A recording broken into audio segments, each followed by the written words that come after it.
The Last Great War stands as one of the most significant and transformative events in human history. Though much of its specifics remain shrouded in ambiguity, the war, waged primarily with nuclear weapons, wreaked havoc across vast stretches of the globe, leading to the near-total destruction of Russia's population centers, the devastation of the United Kingdom, and severe damage to parts of Alaska, Siberia, and Canada. These areas were left uninhabitable due to radioactive fallout. Despite the unparalleled destruction, the United States and China emerged largely unscathed, thanks to their geographic size and military preparedness. This resilience, combined with the catastrophic consequences faced by other nations, set the stage for the eventual unification of the surviving powers. Out of the ashes of the war, Super Earth was born. An amalgamation of political, economic, and military power designed to ensure the survival of humanity in a world irrevocably altered by the war's devastation. Welcome to the world of Helldivers. Helldivers is a squad-based shooter developed by Arrowhead Game Studio set in a dystopian future where humanity is governed by the managed democracy of Super Earth.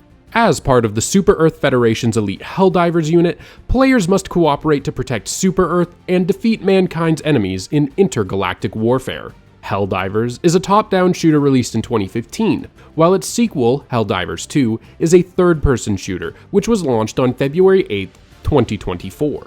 In this video, we will explore the lore and setting of the world of Helldivers, the history, the factions, and the units of both the patriotic Super Earth Federation as well as their supposedly fascistic and socialist enemies.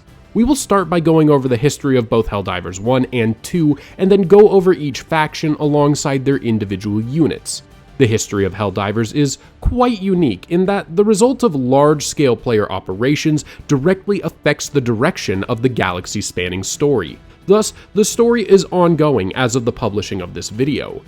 I will give the full history of the universe, which has been determined up to the point of this video's publishing, with the potential for an updated version of the video in the long-term future if the demand for such an update exists. With that out of the way, prepare yourself, fellow patriot, as we dive into the grand universe of Helldivers.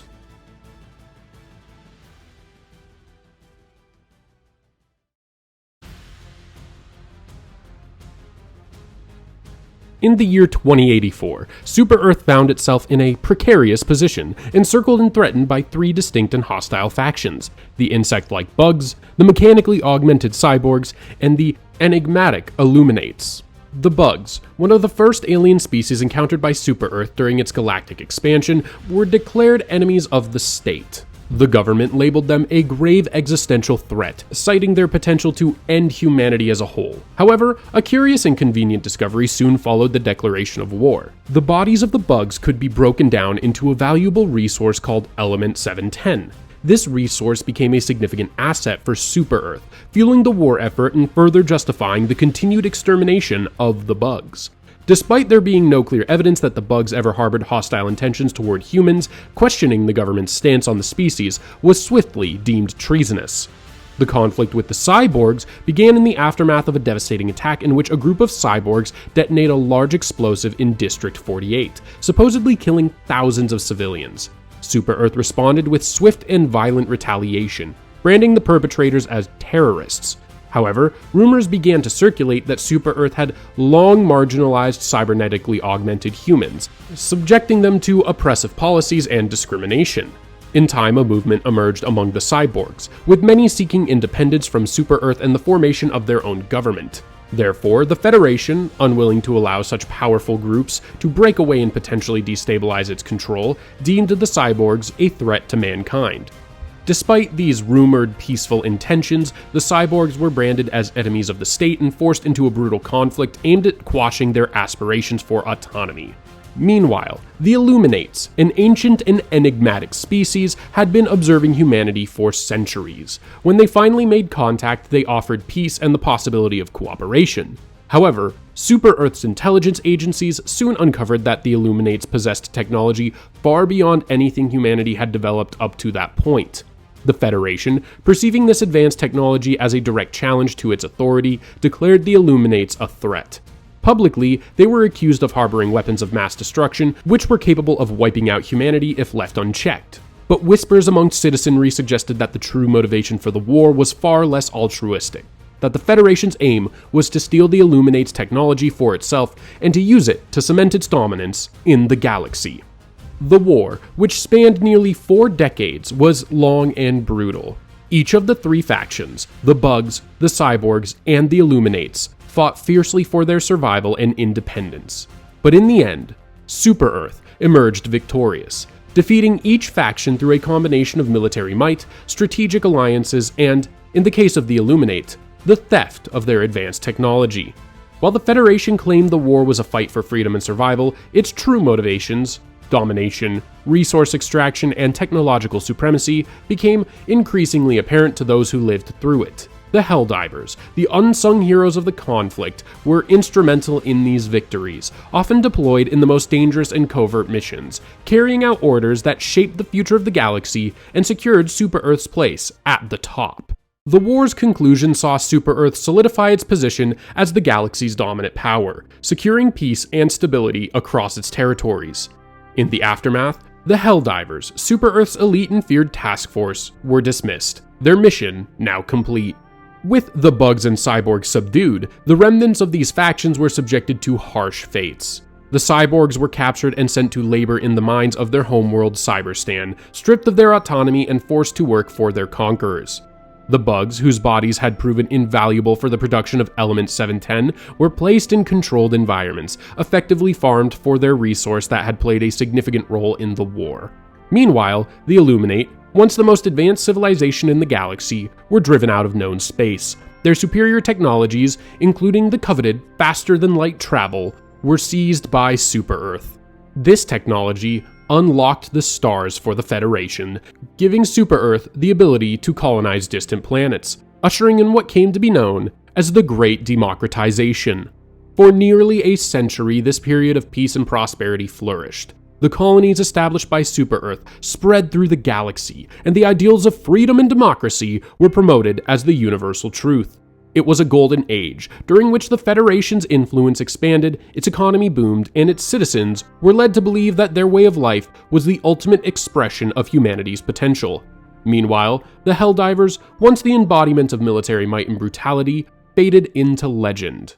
However, come the year 2224, Super Earth found itself embroiled in escalating tensions that would lead to a new era of conflict. The immediate catalyst for this renewed conflict was the emergence of the Terminids, descendants of the Bugs. Having broken free from their enclosures, these insect-like creatures began to reproduce unchecked, spreading chaos and devastation across the galaxy.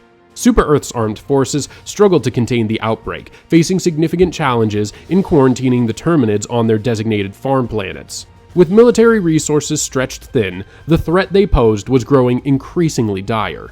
As if that situation wasn't perilous enough, a new enemy arose on a separate front: the Cyborg Automatons. This faction, characterized by their mechanical enhancements, emerged as a formidable adversary, reminiscent of the earlier conflicts with the Cyborgs during the First Galactic War.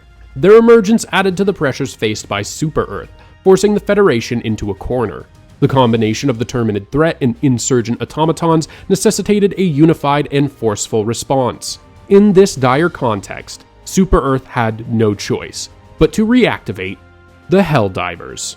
Mobilized once again, the Helldivers were tasked with confronting these twin threats head-on. As they prepared for a new wave of operations, the Helldivers embodied the Federation's resolve to eliminate the growing forces of chaos and maintain the fragile peace that had been hard-won over the previous century. The stage was set for an intense and multifaceted conflict, one that would test the limits of Super Earth's military might and the resilience of its ideals in the face of a rising tyranny. The next section of this video will go over Helldiver 2's major orders. Major orders are overarching objectives that serve as key goals in Helldivers 2. These orders are so large in scope that they require widespread participation from the Helldivers community to achieve progress and completion. In the lower middle portion of the screen, you will be able to see the name of the major order being discussed, and in this corner, you will see the date the major order was active in our timeline. The probability of widespread devastation from the Terminid outbreak, particularly the horrific risk of child eviscerations, was at an all-time high following their initial outbreak. In response, Super-Earth scientists devised a bold solution. Federation's engineers had constructed a network of advanced termicide dispensing towers, collectively known as the Terminid Control System. These colossal structures were designed to act as a planetary defense mechanism, capable of exterminating every Terminid on the barrier planet and inculcating the planets against future infestations. The mission for the Helldivers was therefore to ensure all planets between Super-Earth and the barrier planets, specifically Heath and Nagel's Venture, were liberated from Terminid tyranny in order to pave the way for the construction of the Terminid Control System. Helldivers launched a series of coordinated offensives to cleanse these worlds of the Terminid scourge, clearing out the infestation that had spread unchecked for far too long. Their efforts paid off, as the mission was marked with success. The planets were reclaimed, and the way was cleared for the Terminid control system to be deployed. On the other front, the conflict with the Automatons had escalated dramatically as they executed a series of cowardly surprise attacks on multiple highly populated planets within the Super-Earth Coalition. The initial assaults overwhelmed the Super-Earth Armed Forces, or SEAF, leaving millions of citizens vulnerable to death and disenfranchisement. As civilian populations were targeted, the sanctity of their homes and the very essence of freedom were under siege. Super-Earth leadership vowed that this grievous attack would not go unanswered, and the call to defend their territory rallied both military forces and patriotic citizens alike. Despite the valorous effort of the Helldivers, the tide of the conflict turned tragically against the Super-Earth Coalition, leading to the invasion of automaton marauders into Super-Earth territory. As the automaton invasion progressed, the Helldivers had to set their attention towards liberation of the planet Veld, where the Terminid infestation threatened to escalate if not addressed promptly. With the deployment of specialized tactics, including the use of napalm strikes, the Helldivers initiated an aggressive offensive to eradicate the Terminids and secure the safety of the colonists. The operation concluded successfully, marking a significant victory for the Helldivers and the Super-Earth Armed Forces. SEAF containment teams were swiftly mobilized to oversee the cleanup in inculcation operations. Despite the victory on Veld, Heath and Angel's Venture's Terminid plight was far from over.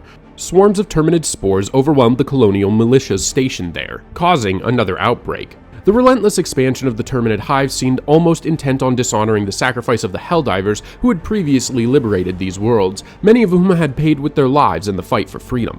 Thus, the Helldivers returned to the battlefields they had previously won, intent with the Terminid swarm's eradication and recontrol of Heath and Angel's Venture. Against overwhelming odds, their efforts culminated in success. Heath and Angel's Venture were brought back under Super-Earth control, preserving the legacy of those who had fought and died previously for these worlds. Meanwhile, Tianquan housed the sole arsenal of new exosuit technology critical to the Super-Earth Coalition's military effort. With intelligence suggesting that the automatons were rapidly closing in on the production facilities, there was a pressing need to secure this vital resource before it fell into enemy hands. Losing Tianquan would not only jeopardize access to advanced combat capabilities, but also empower the automatons with technology that could turn the tide of the ongoing conflict. As the Helldivers mobilized for the operation, they encountered an unexpected challenge. Intercepted communications revealed an automaton plan for a significant counterattack, indicating increased resistance as the operation continued. Nevertheless, the Helldivers pressed on, demonstrating their resolve and tactical prowess in the face of mounting opposition. Their efforts culminated in a successful liberation of Tianquan, restoring it to the care of managed democracy. The Morganson arsenal, along with its stockpile of freshly produced exosuits, was recovered fully intact. With Tianquan liberated, the Helldivers embarked on a series of high-stakes operations across the barrier planets, Errata Prime, Fenrir 3, Meridia, and Turing, in order to activate the Terminid control system. Fenrir 3 was secured first, and the Terminid control system was fully activated, bringing hope to the beleaguered citizens. Turing followed suit, as the Terminid control system was brought online there as well. Meridia and Errata Prime were subsequently liberated as well, and the Terminid extermination systems were activated across the worlds. Heath, a planet that had long been a battleground in the Terminid War, also stood firm, holding back the relentless wave of insectoid invaders through countless sacrifices by the Helldivers. Finally, the Terminid control system was successfully operational across all the barrier planets. The Termicide worked as intended, rapidly culling millions of Terminids from the affected areas, securing a future free from their relentless assault. With the Terminid control system activated, Super-Earth citizens could finally rest easy, knowing their homes and children were safe from the devastating threat of being consumed by the fascist insects that had once terrorized the galaxy. Following activation of the Terminid control system, Super-Earth's efforts shifted towards expansion of its civilian population, and in order to meet the growing energy demand for faster-than-light travel, the Helldivers were dispatched on a crucial mission to cull the burgeoning Terminid swarm within the quarantine zone. This operation focused on the liberation of Zagon Prime and Fori Prime, in order to harness the valuable resource, Element 710. However, the mission encountered unforeseen challenges that would ultimately lead to its failure. Shortly before the operation commenced, intelligence reports revealed the emergence of a new strain of flying Terminids, which appeared without any prior warning. Despite the culling of numerous Terminids, the Helldivers were unable to penetrate deeply enough into the quarantine zone to fulfill their objectives. As a result, the anticipated expansion into new planets was curtailed, and the expected yield of Element 710 was significantly reduced. The Federation's ambitions for further colonization were thus set back, and procreation applications, vital for the future of Super-Earth, were put on hold pending a reassessment of the situation. Following this reassessment, a new crucial phase of operations concerning the Terminid threat began, as civilian biomass collection teams were deployed to gather and process inert Terminids. The Helldivers were tasked with ensuring that designated planets remained under Super-Earth control until these vital operations were complete. The specific planets, Fori Prime, Istanu, Crimsica, and Hellmire, were essential for the ongoing efforts to stabilize the region and secure resources for the Federation's expansion. As the Helldivers undertook their mission, they faced significant challenges. Reports from the Ministry of Science indicated an unexpected surge in Terminid spore counts, leading to a dramatic increase in resistance on the affected planets. Additionally, a recent cybersecurity breach had compromised critical information within the Galactic War tables, critically damaging wartime operations. This breach was swiftly addressed, with responsible parties apprehended and dealt with severely. Despite these setbacks, the Helldivers persevered, maintaining control over the designated planets. Ultimately, the operation concluded with success. The last of the crude solid Element 710 was collected, processed, and shipped off planet, providing a substantial boost to Super-Earth's colony settlement efforts. With their collection complete, the planets could now be vacated, allowing the Terminids to repopulate under careful supervision. On the second front, interrogators successfully extracted alarming information from captured automatons using unpleasant sensory experience simulations. This intelligence revealed plans for an operation known as the Reclamation, which hinted at a massive automaton invasion of unprecedented scale. With the details still murky, High Command swiftly authorized Operation Swift Disassembly, aimed at the total eradication of the automaton threat. The operation was to unfold in several critical phases, beginning with the disruption of enemy communications by capturing a long-range communications array located deep within automaton territory on the planet Troost. The Ministry of Defense responded by fast-tracking new support weapons to bolster their efforts, including the powerful LAS-99 Quasar Cannon and the MG-101 heavy machine gun, which were made available for immediate requisition. The mission culminated in Helldiver victory, as the automaton communications array on Troost was swiftly decommissioned. While analysts began sifting through the data, much had already been erased, but a crucial finding was made: a transmission containing blueprints for a new type of automaton, aerial gunships.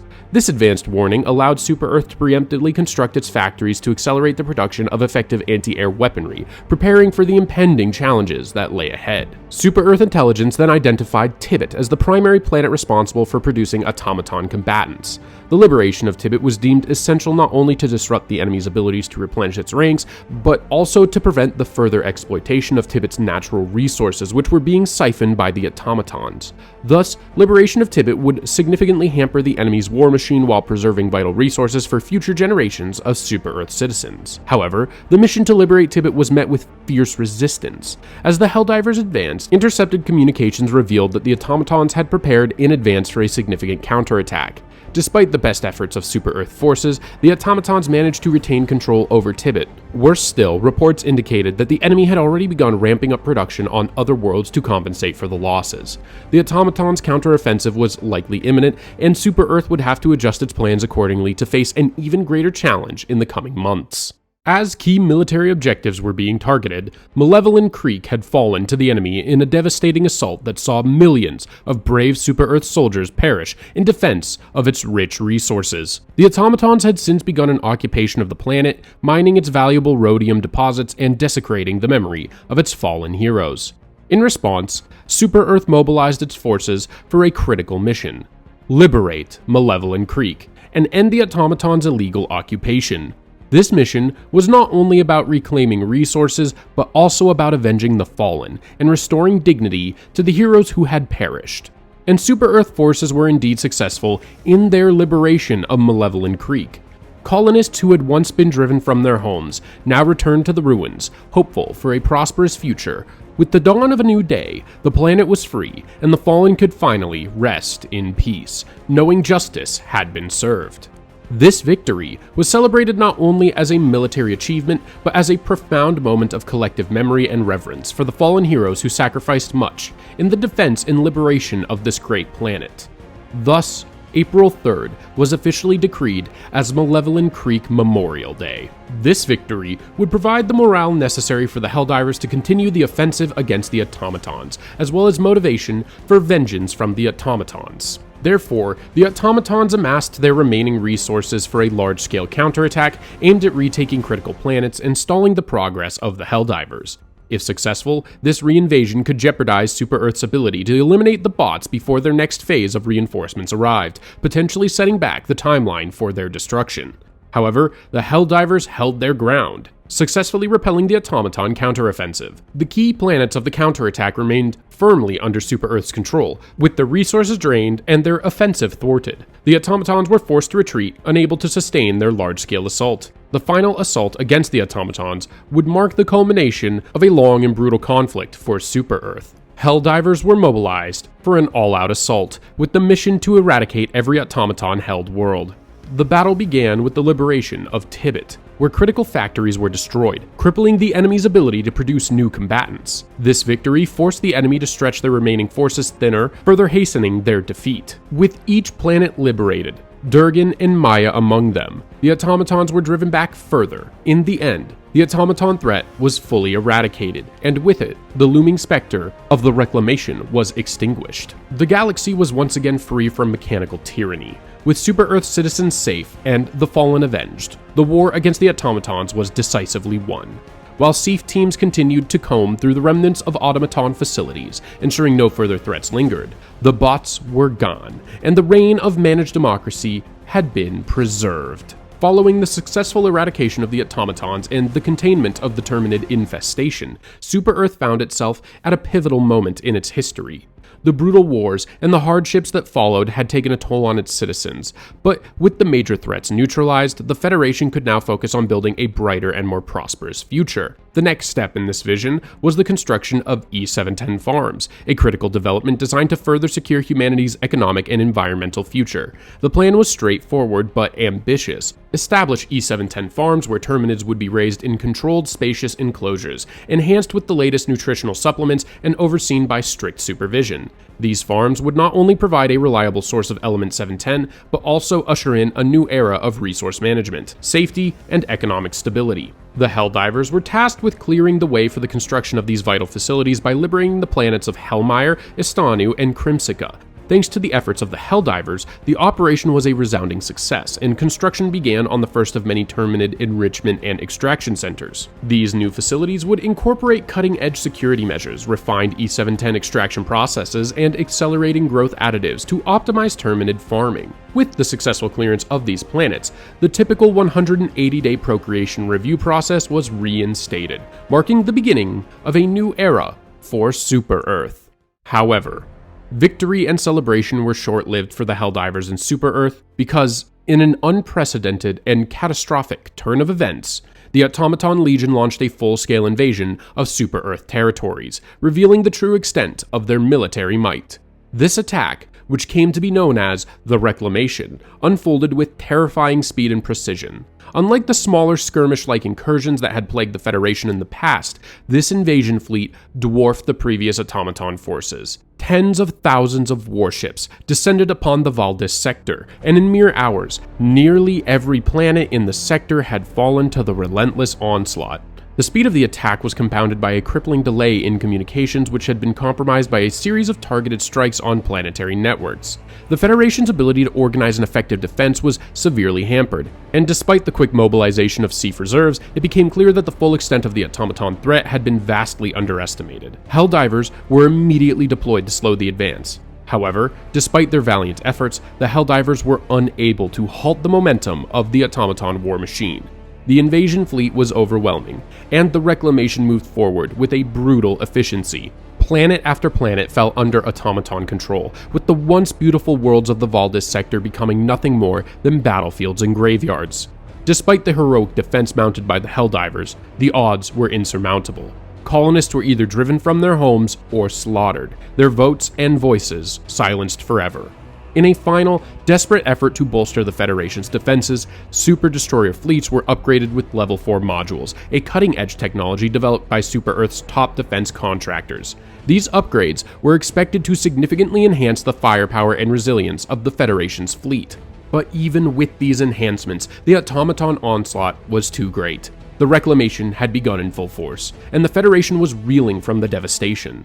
The true nature of the automaton's intentions remained unclear, but one thing was certain: the battle for the galaxy was far from over, and the automatons had brought with them a threat unlike any Super Earth had faced before. In the wake of this devastating invasion, Super Earth's defense efforts reached a critical juncture. The Helldivers were tasked with a pivotal mission: to halt the automaton advance and establish a stronghold that could serve as a launching point for a counteroffensive. The order was clear: hold the Menkent line, a strategic line of defense encompassing the planets of Menkent and Lesseth. The goal was not just to defend the worlds, but to create a foundation for orbital defenses that could be critical in stemming the tide of the invasion and giving SEAF engineers the time they needed to fortify the sector.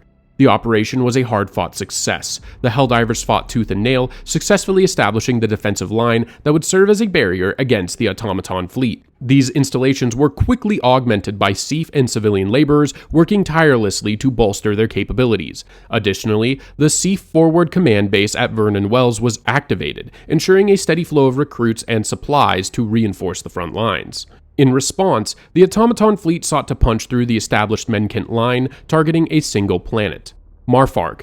In a desperate bid to break Super Earth's defenses, as predicted by Super Earth intelligence, the enemy deployed their formidable Factory Strider, a massive and heavily armored automaton unit designed to serve as both a walking war machine and a mobile fabricator. These units, previously seen only in limited numbers as prototypes, now arrived in full force, adding an alarming new threat to an already desperate situation.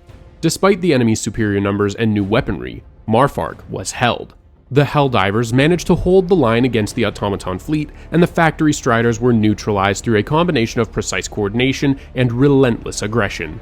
In the wake of the defensive successes of the Helldivers, a temporary reprieve allowed Super Earth's forces to regroup and refuel their war effort. The most urgent need was to replenish E-710 reserves, and the numerical estimates for the task were daunting. 2 billion Terminids had to be killed and processed for their valuable biomass. This critical mission to gather resources would provide the necessary fuel to sustain the counter-offensive against the automaton threat. In typical fashion, the Helldivers rose to the challenge, not only meeting the target, but exceeding the expectations. As a result, millions of tons of Terminid biomass were safely processed, with E-710 now flowing through the refinement pipelines. This surplus of fuel would enable the transport of weapons, supplies, and reinforcements to the front lines, ensuring that Super Earth had the logistical means to mount an effective counteroffensive. This reprieve did not last long, however, as both the Terminids and the automatons launched large-scale coordinated assaults on the Federation. With little time to react, the Helldivers were tasked with defending the Federation on 2 fronts. While ground was lost in some sectors, their fierce and disciplined resistance ultimately broke the back of the joint assault. The combined might of the Terminids and automatons was no match for the sheer determination and tactical brilliance of the Helldivers. The defense of at least 10 critical planets was secured, and while the enemy forces were exhausted, the light of liberty burned brighter than ever over the worlds of the Federation. And though the war was far from over, it was clear that the spirit of freedom could not be extinguished. Following the defense on 2 fronts, Super Earth intelligence identified 2 key locations where brave citizens were still holding out, trapped in the midst of automaton-controlled worlds. On Chuhei, dedicated citizens were testing a new fortification, while on Penta, others were synthesizing caustic chemicals for a new support weapon. Both had unwavering loyalty to the Federation's cause, but only one planet could be reached in time. After careful deliberation, the decision was made to liberate Penta, where the RL-77 airburst rocket launcher was deployed to assist in the liberation. The mission succeeded in securing 90% of Penta's chemical factories, allowing for the widespread distribution of the newly developed airburst rocket launchers. Sadly, while most of the chemical technicians were rescued, many perished from toxic fumes before help could arrive. Meanwhile, Chuhei was lost. The Helldivers fought valiantly to free the explosive technicians and prevent the loss of the critical anti-tank mines, but the Automatons, ever calculating and cruel, thwarted these efforts. The technicians whose knowledge was essential for the production of the mines were slain by the Automatons' merciless blades. This loss was far from the worst thing Super Earth would encounter in the immediate future, following the defense on two fronts. In a shocking turn of events, the Terminid control system failed in a way no one anticipated. What was once thought to be the ultimate solution to the Terminid infestation had caused a catastrophic situation. The termicide that had once been so effective against the Terminid swarms began to exhibit strange, unforeseen consequences. On Meridia, the exposure of termicide triggered a hyper-reproductive adaptation in the Terminids. Rather than killing the survivors, as anticipated, the termicide caused a dramatic increase in reproduction rates, with the population growing exponentially within a matter of days. This phenomenon was later identified by the Ministry of Science as a hormesis response, a biological process where low non-lethal doses of a harmful substance can induce beneficial effects, such as enhanced resilience. This response, while minimal on most barrier planets, was profoundly amplified on Meridia, leading to the planet's transformation in what would later be called a super colony. With reproduction rates now akin to those of the Terminid homeworld, Meridia became a beacon for the spread of the Terminid threat. Conventional Helldiver operations were deemed ineffective in such a vast and rapidly evolving infestation. The first priority of the war effort became the deactivation of the Terminid control system on the remaining barrier planets in order to prevent further termicide exposure and the potential for similar adaptations to occur. The Helldivers, acting swiftly and with discipline, carried out this order, effectively halting the further spread of the hormonally enhanced Terminid resistance. With the termicide control system now inoperable and Meridia lost, the Terminid threat was more complex than ever before. The Ministry of Science began developing a new strategy, but in the meantime, the Terminid supercolony posed a far greater threat to the galaxy than anyone could have anticipated. In the aftermath of these events, the actions of the scientists responsible for the creation of the termicide were placed under investigation. Unlike other infested planets, the Meridian supercolony began producing spores at an exponentially higher rate, leading to sudden and unpredictable outbreaks on nearby worlds. Within weeks, the colonies of Heath, Angel's Venture, Veld, and Akamar 4 were all affected, and containment efforts were launched in a desperate bid to prevent further spread. Despite the best efforts of the Helldivers, the situation quickly spiraled beyond control. The supercolony had become too thoroughly infested for any conventional military action to have a meaningful effect. The Helldivers' attempts to liberate the planets failed, and the rapidly expanding infestation left entire populations in panic. Evacuation orders were issued, but the sudden nature of the outbreaks meant that many citizens fled with little more than their families and the clothes on their back. The Terminid scourge continued its spread, claiming more systems as the Ministry of Science struggled to identify viable countermeasures. On Super Earth's other front, in the wake of the tragic loss of both the MD-17 anti-tank mines and the countless civilians to the relentless automatons on the war-torn planet of Chuhei, production efforts were swiftly redirected to reclaim the resources necessary for survival and resistance. Plans were swiftly drawn to decommission the automatons in large numbers, hoping to recapture the precious metals and materials they had stolen and reforge them into the vital weaponry needed to turn the tide. As the battle raged on, however, it became clear that even with the best efforts of the Helldivers, the decommissioning of the requisite 2 billion automatons would fall short. The result was a devastating blow to morale. Industrious laborers, eager to contribute to the war effort, found themselves without the materials necessary to forge new weapons. As a result, construction of the MD-17 anti-tank mines was once again delayed, and the Helldivers' arsenal remained incomplete. Liberty now found itself under unprecedented threat, with the forces of tyranny encroaching at every frontier. In response, the government of Super Earth made a monumental decision. What had begun as targeted military operations was now officially declared the Galactic War on Tyranny. A full-scale mobilization of the Federation's military and industrial sectors were launched, and billions of citizens, driven by patriotism and fear, eagerly volunteered for conscription.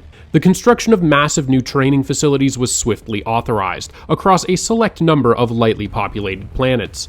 These facilities were designed to process tens of millions of conscripts, putting them through the grueling 72-hour SEAF basic training course that would prepare them for the horrors of war.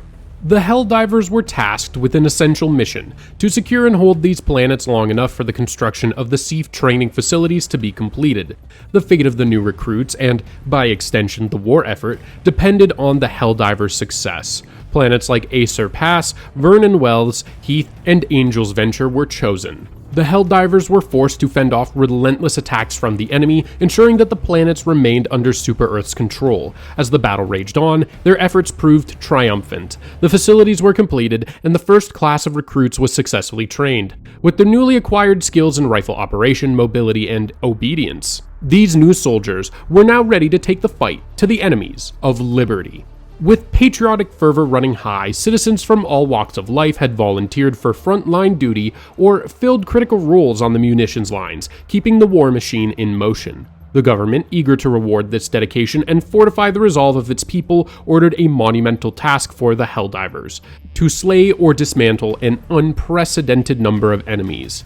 3,141,592,653 foes in total. The sheer scale of this directive was a clear signal to all that the might of Super Earth would not falter, and that the enemies of liberty would be ground into the dust beneath the collective boot of a united citizenry. Terminids, automatons, or any other foe standing in the way of freedom would be eradicated. The Helldivers, true to their reputation, launched an aggressive offensive, decimating vast swaths of enemy forces. The numbers were staggering. A sea of Terminids and automatons fell before the relentless barrage of firepower and tactical superiority the Helldivers are known for. Yet, despite the immense carnage wrought upon the enemies of liberty, the anticipated result, an overwhelming surge in patriotism and morale, failed to materialize.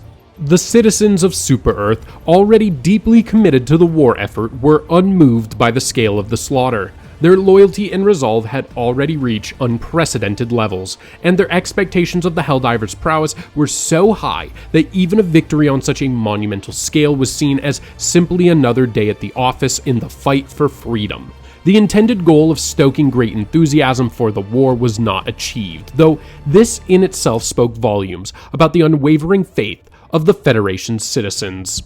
As Helldivers slaughtered enemy forces on an unprecedented scale, surveillance satellite security uncovered the automaton petafactory on Virilia 5, a massive crude industrial facility, which was a clear and blatant imitation of the famed Morganson arsenal on Tien Quan. Unlike its predecessor, which stood as a symbol of advanced, efficient craftsmanship, the petafactory was a chaotic and soulless mass production engine, churning out weapons of war under the oppressive supervision of robotic worker drones.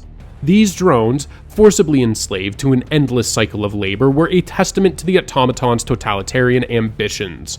The environmental degradation caused by the factory's operations was equally appalling, with vast expanses of the planet laid waste to fuel the war machine. Yet, within this abominable structure lay the potential for something far greater. By seizing control, the Helldivers could transform the petafactory into a facility capable of producing the highly coveted Exo-49 Emancipator exosuit. As the Helldivers launched their offensive on Virilia 5, reports indicated that the automaton resistance was intensifying in a last-ditch effort to prevent their inevitable defeat. The Helldivers, undeterred, pressed forward, knowing the importance of securing the planet before the petafactory could become too entrenched in its despotism. Meanwhile, a growing Terminid threat on Angel's Venture had demanded immediate attention. Yet, even as the Helldivers fought to defend that crucial front, they remained resolute in their mission to liberate Virilia 5. The battlefield was brutal, but the Helldivers' resolve was unshakable. With their unwavering efforts, the petafactory was liberated. The victory on Virilia 5 was a monumental achievement. With the factory now under the control of human engineers, retrofitting began in earnest. These new exosuits, armed with twin autocannons, would serve as a potent symbol of quality craftsmanship and a force multiplier for Super Earth's military. Meanwhile, the growing threat of the Terminid supercolony on Meridia had reached a critical point. Spore production from the colony had surged to catastrophic levels, pushing the Federation to the brink of collapse as nearby planets faced imminent infestation. It was clear that only a decisive strike could end the menace once and for all. Super-Earth's top scientific minds had been assembled on Moridesh, working tirelessly to weaponize dark fluid, a highly classified substance liberated from the Illuminate after the First Galactic War. This exotic matter, once thought to be beyond human understanding, had been synthesized and repurposed by Federation scientists into a weapon of unparalleled potential. The plan was simple but daring. Forge a path to Meridia, secure vital staging grounds, and then deploy weaponized dark fluid to annihilate the Terminid supercolony, once and for all. The destruction of an entire planet was an irreversible act, and all Super-Earth citizens understood the gravity of this choice, but the Terminids had left no other option. The first phase of the mission called for the Helldivers to establish a secure route to Meridia, which would involve holding key planets until the necessary quantities of dark fluid could be weaponized and deployed. In the midst of relentless enemy pressure, the Helldivers held firm, defending strategic locations with exceptional tenacity.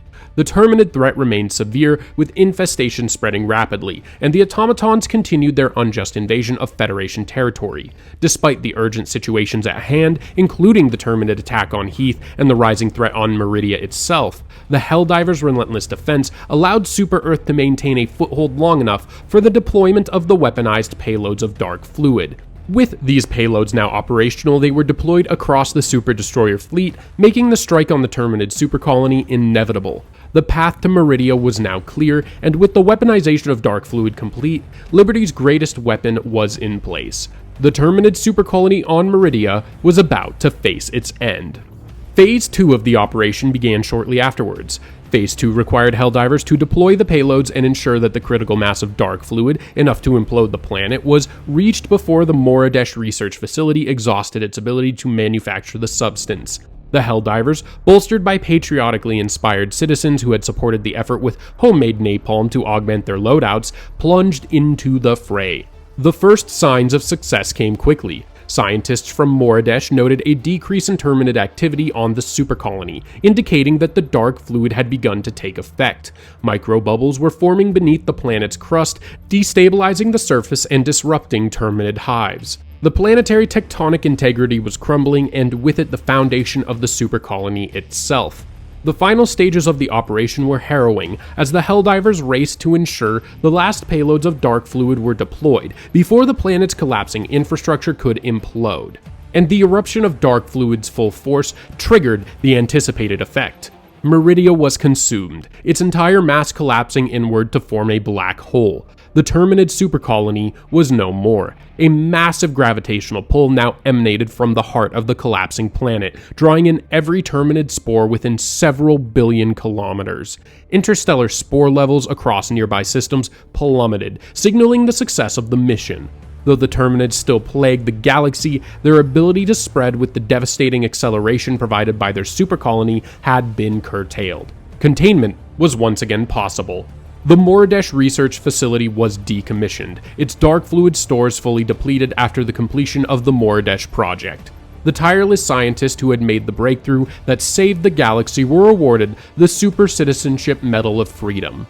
Though the war was far from over, with the Terminids continuing to ravage distant worlds and the Automatons still a looming threat, the victory marked a turning point in this conflict. The Helldivers had won a historic battle for liberty, an unprecedented act of destruction that had secured a future for all free people. With the Terminid supercolony on Meridia destroyed, the focus of the Federation war effort shifted to clearing the infestation and giving the citizens of Super-Earth the opportunity to rebuild their lives on the worlds that had once been stolen from them. Though the Terminid control system was no longer operational and the threat remained significant, the recent mobilization of SEAF recruits provided a much-needed boost in manpower, allowing for a more conventional ground-based response to the infestation. Super-Earth's most brilliant chemists were also working around the clock on the creation of Termicide 2.0, an even more advanced and efficient version of the chemical weapon that had proven effective in combating the Terminid scourge. The Helldivers were deployed to a number of key planets including Arata Prime, Turing, Akamar 4, and Fact Bay, all of which had fallen victim to the Terminid plague. As the Helldivers fought to liberate these worlds, reports came in of escalating automaton activity, with the planet Acer Pass falling to their forces and the newly constructed SEAF training facility on the planet being destroyed. This setback weakened SEAF's ability to replenish its forces and maintain the momentum needed for planetary liberation.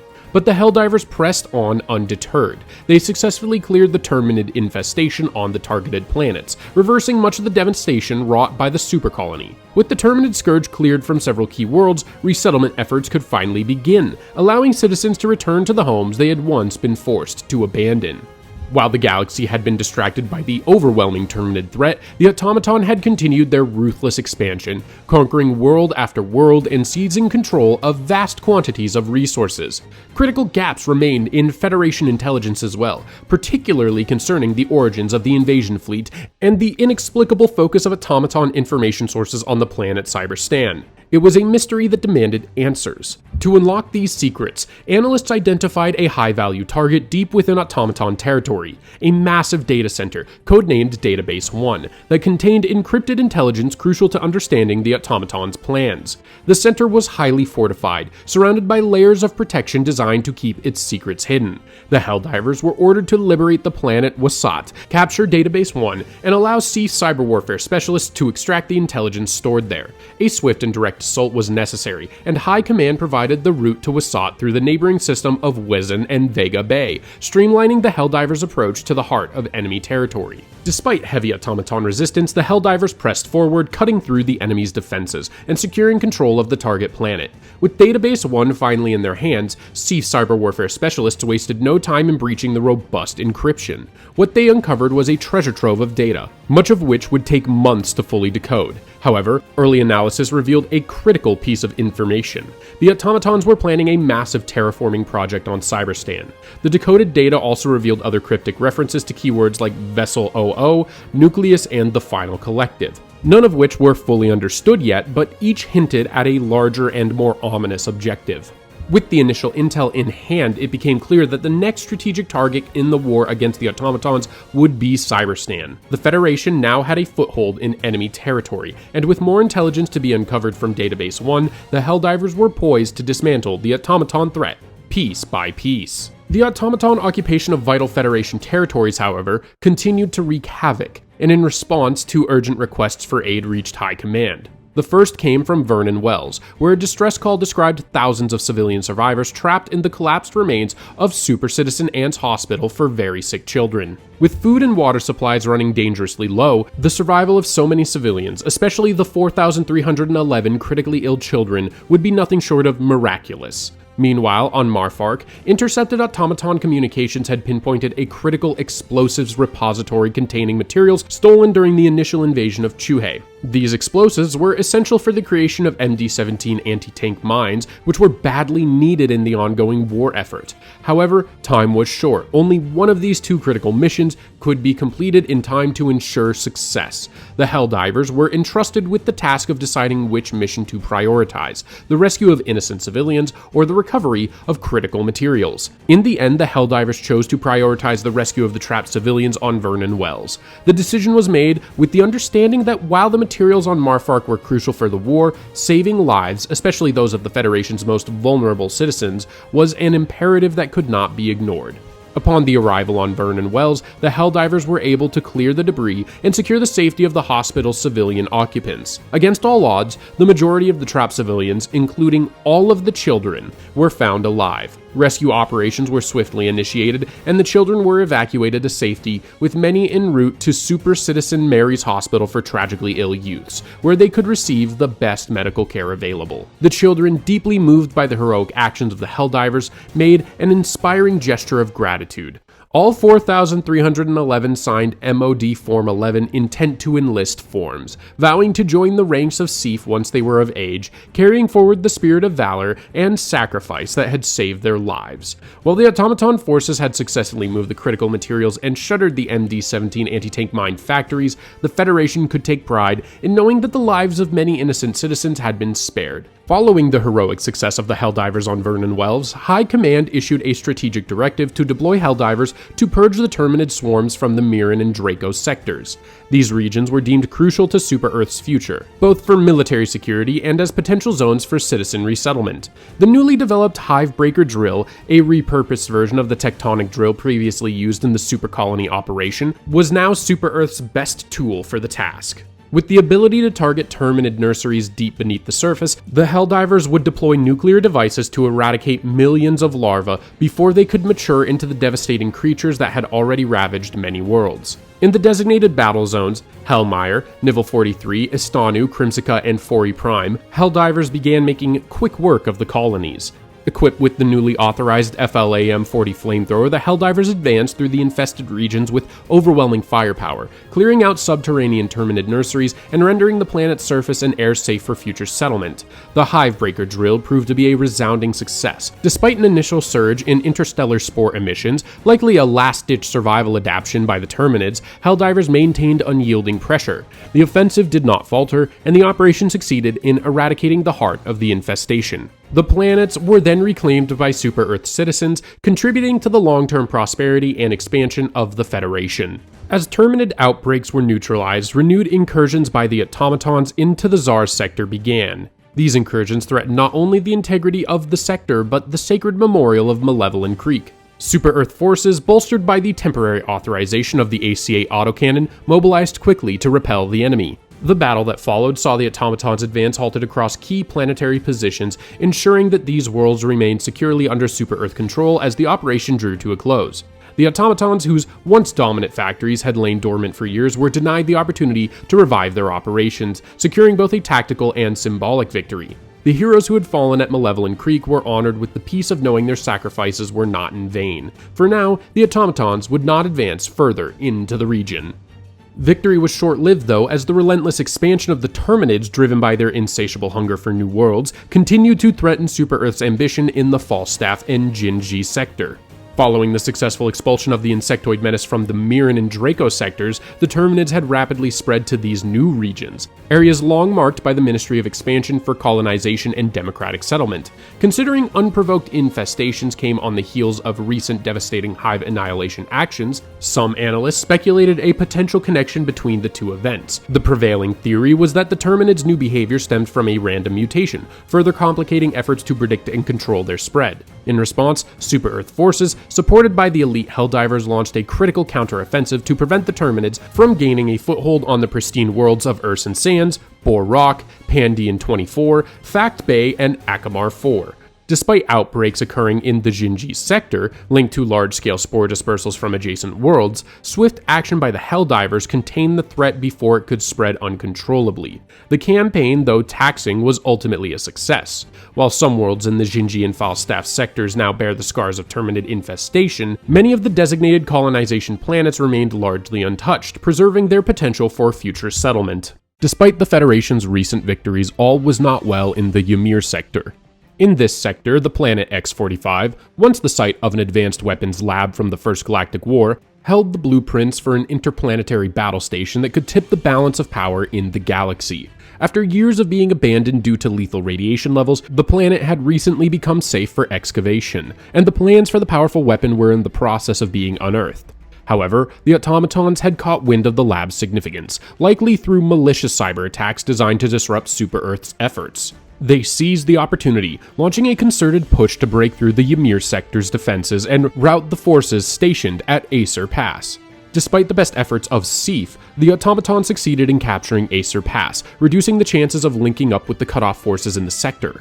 With the situation growing dire, the Helldivers were ordered to hold X-45 at all costs, ensuring that the plans for the battle station could be recovered. The defense of the planet became a desperate struggle, with each moment spent delaying the Automatons vital to the success of the mission. In a fortunate turn, excavation efforts unearthed a cache of MLS-4X commando rocket launchers, a relic of the First Galactic War, which were immediately pressed into service to bolster the planet's defense. The Helldivers fought with tenacity, enduring waves of attacks, and ultimately, they succeeded in securing the battle station plans before the Automatons could overrun the planet. Though the fate of X-45 was not ideal, with the planet left in ruins and its advanced weapons lab destroyed, the critical research had been preserved. The plans for the interplanetary battle station were in hand, setting the stage for future construction of a weapon of unprecedented power. Additionally, the MLS-4X commando rocket launcher, once thought lost to history, had been successfully shipped off-planet, enabling rapid production of the weapon for Super-Earth's fleet. For Super-Earth's next daring and controversial initiative, the Ministry of Science launched the Terminid Research Initiative, aimed at better understanding the evolutionary patterns of the Terminids, and, in turn, predicting potential outcomes for future human-Terminid interactions. The project hinged on a seemingly paradoxical strategy, applying controlled duress to the Terminids in order to accelerate their evolution and observe the resulting behaviors. The Helldivers were tasked with executing this initiative by eradicating 100 million Terminids, ideally through a variety of lethal methods, to provide the necessary data for the Ministry's research. Though the directive raised ethical concerns among some, the overarching goal was clear to all: to advance scientific knowledge and ultimately guide humanity toward more democratic outcomes, not only for itself, but potentially for the Terminids as well. This massive culling provided the Ministry with invaluable data, significantly advancing the Terminid Research Initiative. Through the research, several key findings emerged. Perhaps the most noteworthy was the discovery that Terminids, when subjected to extreme duress, produced higher quality E710. This insight promised to reshape future E710 acquisition strategies, ensuring Super-Earth's continued dominance in space exploration and travel. Additionally, the Helldivers' efforts uncovered a new, albeit non-threatening, behavior among the Terminids: the construction of large, spore-producing towers, roughly the size of small skyscrapers. While these towers pose no immediate danger, they would be closely monitored as part of ongoing Terminid research. Returning to the automaton front of the war, following the aftermath of the hard-fought defense of X-45, Super-Earth forces in the Ymir sector remained isolated, cut off from vital reinforcements and support. However, a strategic opportunity presented itself. Despite the automatons' extended control over vast swaths of the galaxy, their overreach had left them vulnerable to a well-timed strike. The decision was made to push through the Andromeda sector, severing the automaton forces into two halves. The bold maneuver would disrupt their communication and supply lines. The Helldivers were tasked with this critical operation, which involved liberating the designated planets: Matar Bay, Martail, Marfark, and Acer Pass, thus cutting a clear path through the automaton-held territory. As the Helldivers pressed their attack, reports came in indicating a marked decrease in automaton resistance. The usually methodical and unyielding enemy appeared to have miscalculated, perhaps overconfident in their inevitable triumph over the banner of managed democracy. The Helldivers seized on this opportunity, delivering a lethal strike to automaton forces. In a swift and decisive operation, the automaton dominion was fractured by this unrelenting force of Super-Earth's military might. The rupture cut off a significant swath of automaton-held planets from their central command hub in Cyberstan. This disruption of supply lines and communications left the automaton forces scrambling to reorganize and recover, with their defenses on the cut-off planets severely weakened. With the automaton's domains fractured, the Helldivers wasted no time in pressing the advantage. The next operation was a coordinated blitz aimed at liberating key planets once taken by the enemy: Charon Prime, Charbal 7, and Cholpessa 4. Within a matter of days, the Helldivers liberated all of the designated worlds, cutting through the enemy's diminished defenses with surgical precision. However, the aftermath of the assault revealed a tragic truth: the planets were in ruin. Surveyors found extensive environmental devastation, the result of relentless automaton exploitation. Vast mines had been stripped bare of precious ore, leaving behind scorched earth and empty quarries. These once vibrant worlds had been transformed into industrial wastelands, places where dreams of colonization of new homes and communities for citizens had been shattered. The automaton's ruthless greed had consumed these planets for resources, denying the future of countless would-be settlers. Still, despite the ruin, the victory was a significant one. The Helldivers' lightning-fast assault had not only liberated these territories, but also struck a blow to the heart of the automaton occupation. While justice had not been fully served, and the environmental toll was immense, this operation had brought the galaxy one step closer to liberation. As the automaton theater of war continued great advancements, in response to the success of the initial phase of the Terminid Research Initiative, the Ministry of Science authorized a second one, with far more ambitious trials, aimed at further understanding the mysterious link between Terminid extermination methods and the yield of E710. To this end, High Command authorized the use of a rotating series of lethal methodology designed to eliminate large number of Terminids using various approaches, ensuring a broad spectrum of data. The objective was to eliminate 1 billion Terminids in order to advance scientific understanding and support ongoing research efforts. As the Helldivers proceeded with the extermination campaign, their efficiency and enthusiasm for the mission were as unwavering as ever. Increased Terminid aggression was expected, and indeed the enemy responded with heightened expansion efforts in retaliation.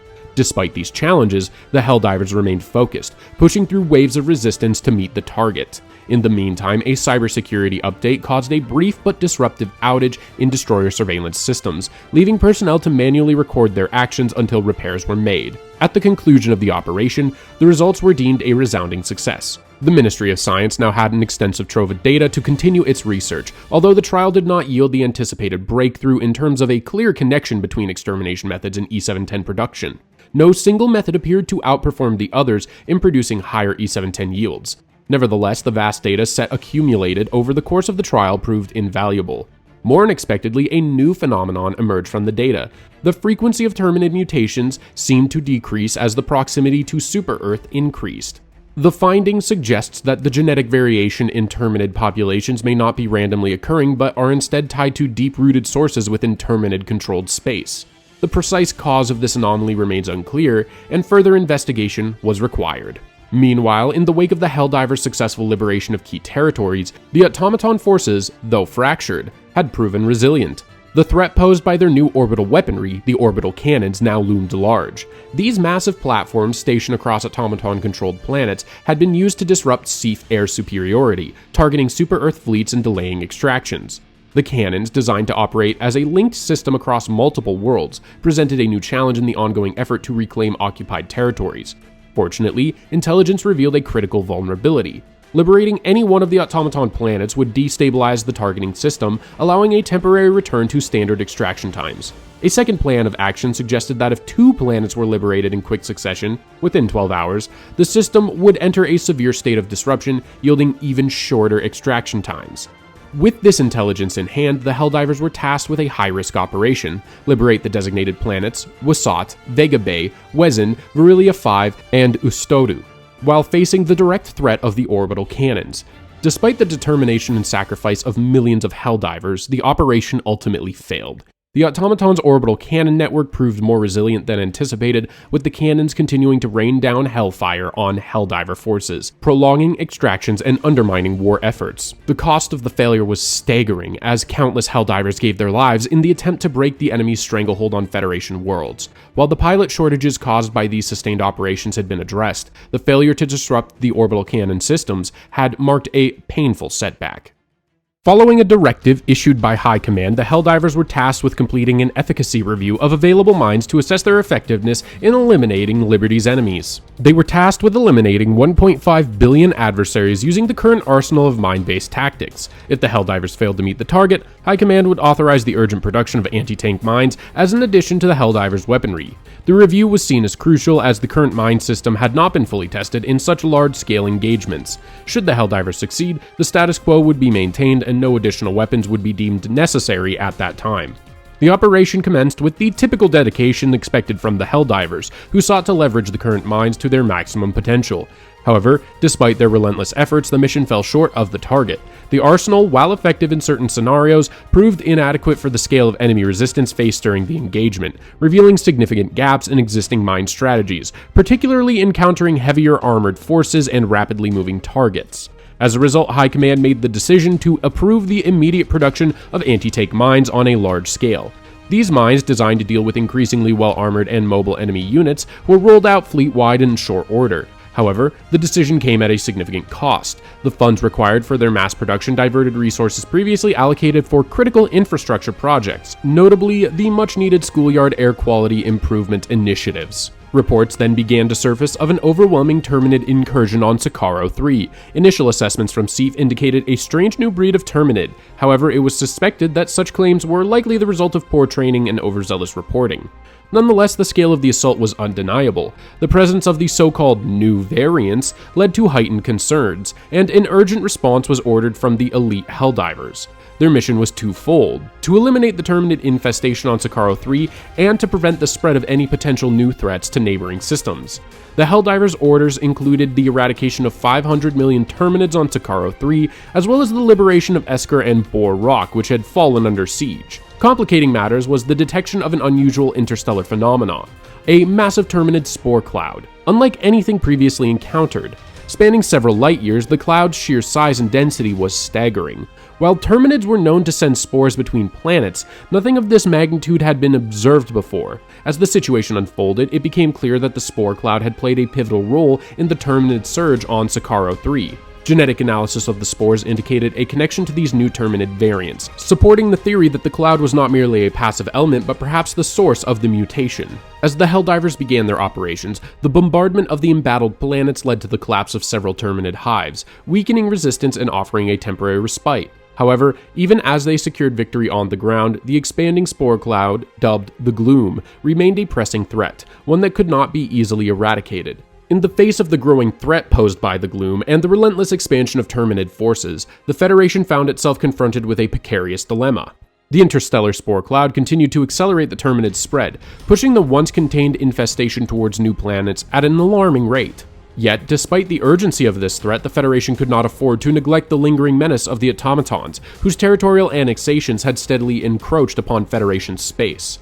The final pocket of automaton resistance, comprising the isolated planets Trust and Vandalon 4, remained a significant weak point.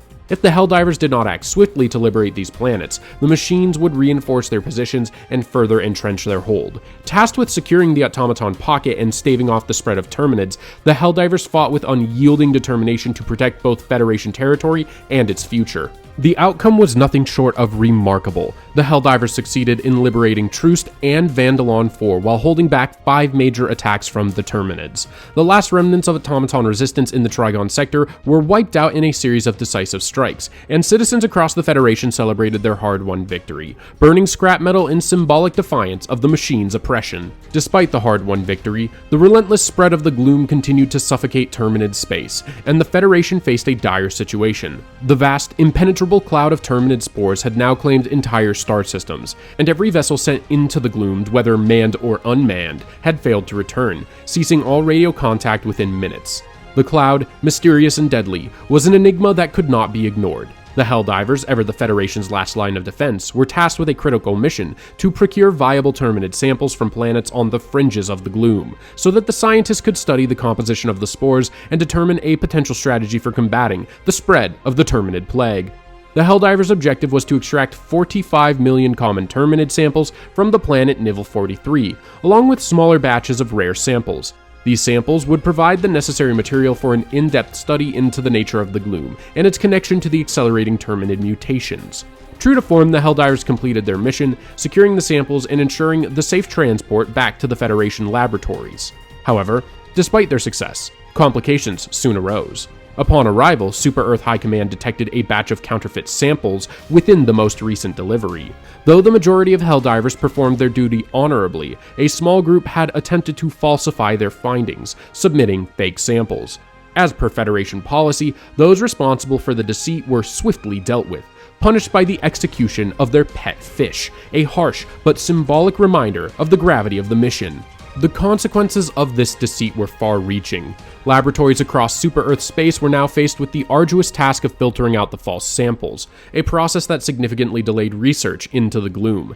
The anticipated scientific breakthroughs that might have offered a breakthrough in the fight against the Spore Cloud were severely compromised. With the situation growing more dire and no immediate solution in sight, the Federation was forced to implement resettlement protocols for worlds located near the Gloom. These planets would need to be evacuated or fortified in anticipation of the growing Terminid threat, while efforts to counter the spread of the Gloom continued. The Helldivers' mission, while successful in part, had not yielded the decisive victory needed to turn the tide against this overwhelming interstellar plague. As the relentless spread of the Gloom continued to demand the Federation's attention, the Automatons, ever the opportunists, had used the diversion to inch ever closer to the heart of Super-Earth. The threat they posed was unmistakable. If left unchecked, their mechanized forces would soon encroach upon the developed worlds, home to the Federation's high-classification citizens, the very backbone of managed democracy. These individuals had demonstrated unwavering loyalty to the Federation's ideals, and their safety was paramount. The Helldivers were therefore tasked with pushing the Automatons back from the sectors closest to Super-Earth, while simultaneously defending against incoming attacks. The Helldivers acted with lethal effectiveness, liberating the planet Curia and holding firm against 3 separate automaton incursions. Their mission was bolstered by an unexpected but critical factor: the disgraced soldiers who had previously submitted counterfeit Terminid samples. As part of their punishment, these individuals were reassigned to the Federation's chemical weapon facilities, where they were tasked with assisting in the production of highly toxic chemical agents. Their work proved invaluable, as the chemical weapons they produced were integrated into the Helldivers' arsenal, most notably through usage of a new orbital gas strike. This augmented firepower played a crucial role in breaking the automaton advance, allowing the Helldivers to repel the mechanical menace with greater efficiency. The operation was a resounding success.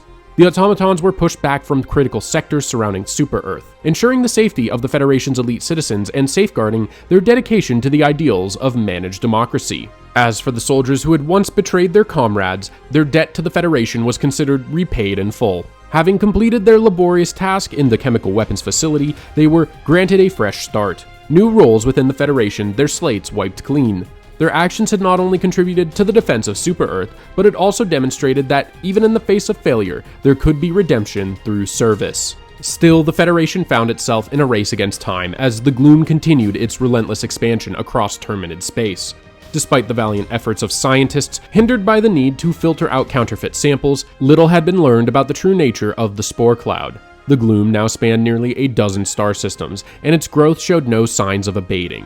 Should it continue unchecked, the galaxy could be consumed within weeks, drowning countless worlds under a blanket of Terminid infestation. Yet even without a clear understanding of the cloud's origin or composition, the Federation would not stand idly by. The Helldivers were called upon to take decisive actions, deploying in full force to eradicate as many Terminids as possible and deliver a resounding message to the mindless swarm. Freedom will not be intimidated. The Helldivers' mission was one of mass extermination, specifically targeting the largest and most dangerous of the Terminids, the Bile Titans. These monstrous creatures, towering over the insectoid horde, were a symbol of the Terminid threat, their sheer size and destructive potential a physical manifestation of the Gloom's unchecked spread. Along with the Bile Titans, the Helldivers were tasked with eliminating 750 million Terminids, driving back the infestation to prevent it from reaching new worlds. The operation was a staggering success. The Helldivers, deploying every weapon at their disposal, exterminated vast swaths of Terminids and struck fear into the heart of the insect horde. 5 million Bile Titans were killed in brutal skirmishes, their towering forms collapsing as the Helldivers unleashed wave after wave of destruction. With the Bile Titans neutralized, the remaining Terminids found themselves less organized and more vulnerable. By the time the operation concluded, the Terminid swarm had been significantly thinned, and the spread of the Gloom had been halted, at least for the moment. The effects of the operation were immediately felt across the Federation. Citizens who had lived under the ever-present shadow of the Gloom reported high levels of defiance and pride. The sight of the Helldivers' successful assault seemed to reignite hope and resolve in the hearts of the people. While the true secrets of the Gloom remained elusive, one thing was clear. The Helldivers had once again proven that no force, whether machine or insect, could stand against the will of Super-Earth. Despite this, the Federation's strategic ambitions were increasingly hampered by critical shortages of vital materials necessary for the continued development of its most powerful weapons, specifically the orbital napalm barrages to be deployed by the super destroyers. Every minute the shortages persisted represented an economic drain, costing the Federation valuable super credits and the labor of its citizens. In response, the Ministry of Defense ordered an immediate operation to rectify these shortages. Intelligence indicated that Vernon Wells held the key to solving this crisis. The planet was home to an enormous automaton repository of unexpanded polystyrene. Coupled with automaton scrap metal, readily available in the wake of their relentless militarism, this would provide the necessary components to jumpstart the production of the orbital napalm barrages. The mission, however, did not go as planned. Despite the Helldivers' heroic efforts, including the brutal decommissioning of millions of automatons, the mission failed to secure enough resources to resolve the supply shortage. The delay in the fleet-wide distribution of orbital napalm barrages was a significant blow, hindering the Federation's ability to quickly address both the automaton and Terminid threats. More concerning still, the automatons, with their vast industrial capabilities, continued to destroy natural resources on a galactic scale, churning out endless supplies of war materials at the expense of the galaxy's ecological balance.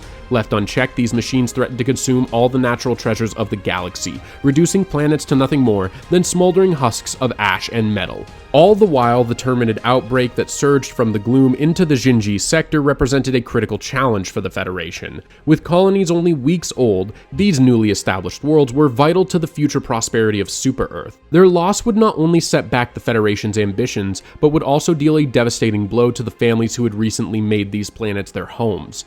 the Terminid swarm, emerging in unprecedented numbers from the Sten sector and other outlying regions, threatened to overrun the Xinji sector within days.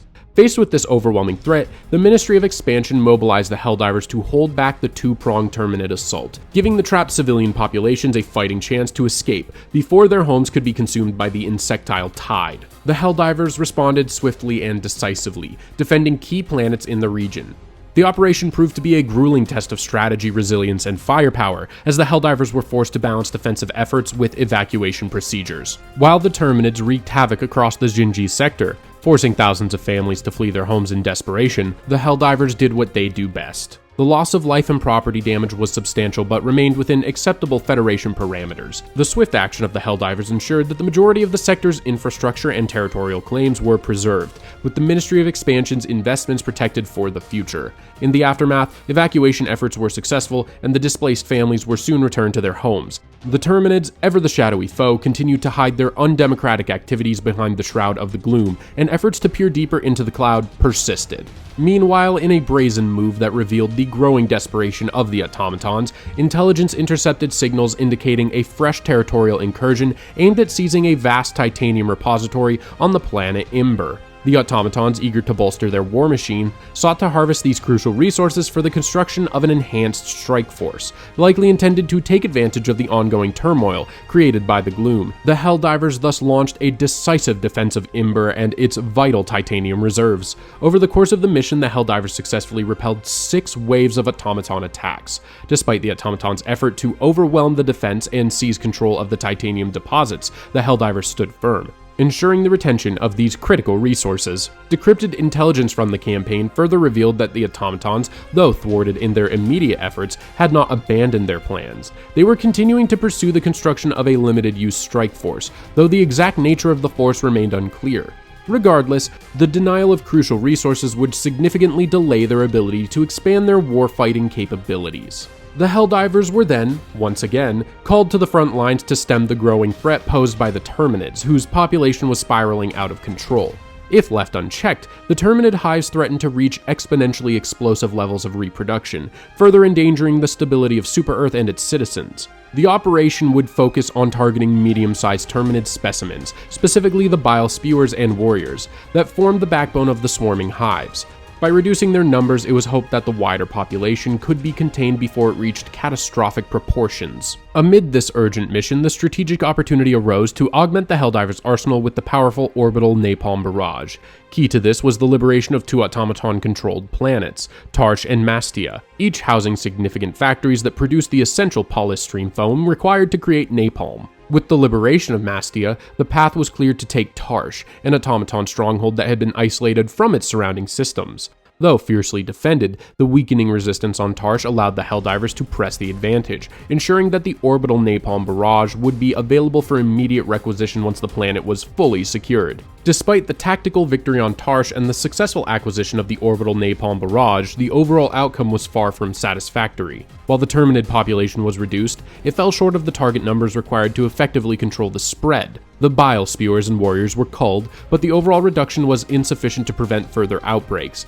As a result, the Ministry of Science devised its projections indicating that Terminid incursions would intensify, and citizens in threatened planets were warned to prepare for evacuation. Super-Earth citizens were subjected to new austerity measures, including an increase in work hours by 14% for all Class B and below workers. These additional burdens were yet another toll placed upon the citizens' shoulders as they continued to bear the weight of the ever-looming threat of Terminid fascism. In the face of the escalating threats from both automatons and Terminids, Super-Earth High Command chose to issue an urgent directive for an evaluation of the Helldiver force readiness. With recent adjustments to fleet-wide capabilities, the Helldivers were tasked with an ambitious goal to expand the influence of Super-Earth by liberating more planets than those lost to the enemy during the evaluation period.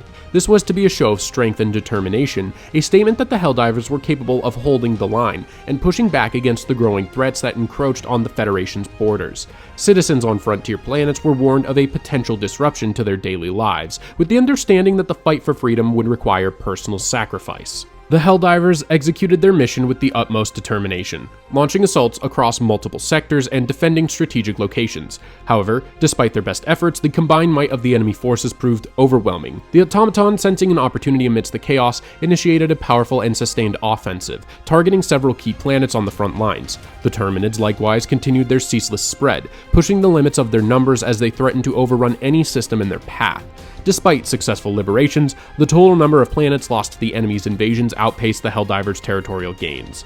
The operation thus ended in failure. While the Helldivers made tremendous sacrifices and fought valiantly to spread the light of freedom, the balance of success tipped in favor of the enemy's encroachments. High Command, in their evaluation of the operation, concluded that the Helldiver force readiness was moderately ready. This was a sobering assessment, as it fell short of the ideal. However, a key takeaway from the evaluation was the correlation between increases in weapon lethality and overall battlefield effectiveness, suggesting that further advancements in weaponry could tilt the balance in future engagements. The Helldivers were then tasked with securing a construction site for the highly anticipated Democracy Space Station, a gargantuan weapon that would reshape the galaxy in the name of managed democracy. Months earlier, the Helldivers had liberated the vital blueprints from the ancient archives of Planet X-45, but turning these plans into reality required a massive infrastructure push.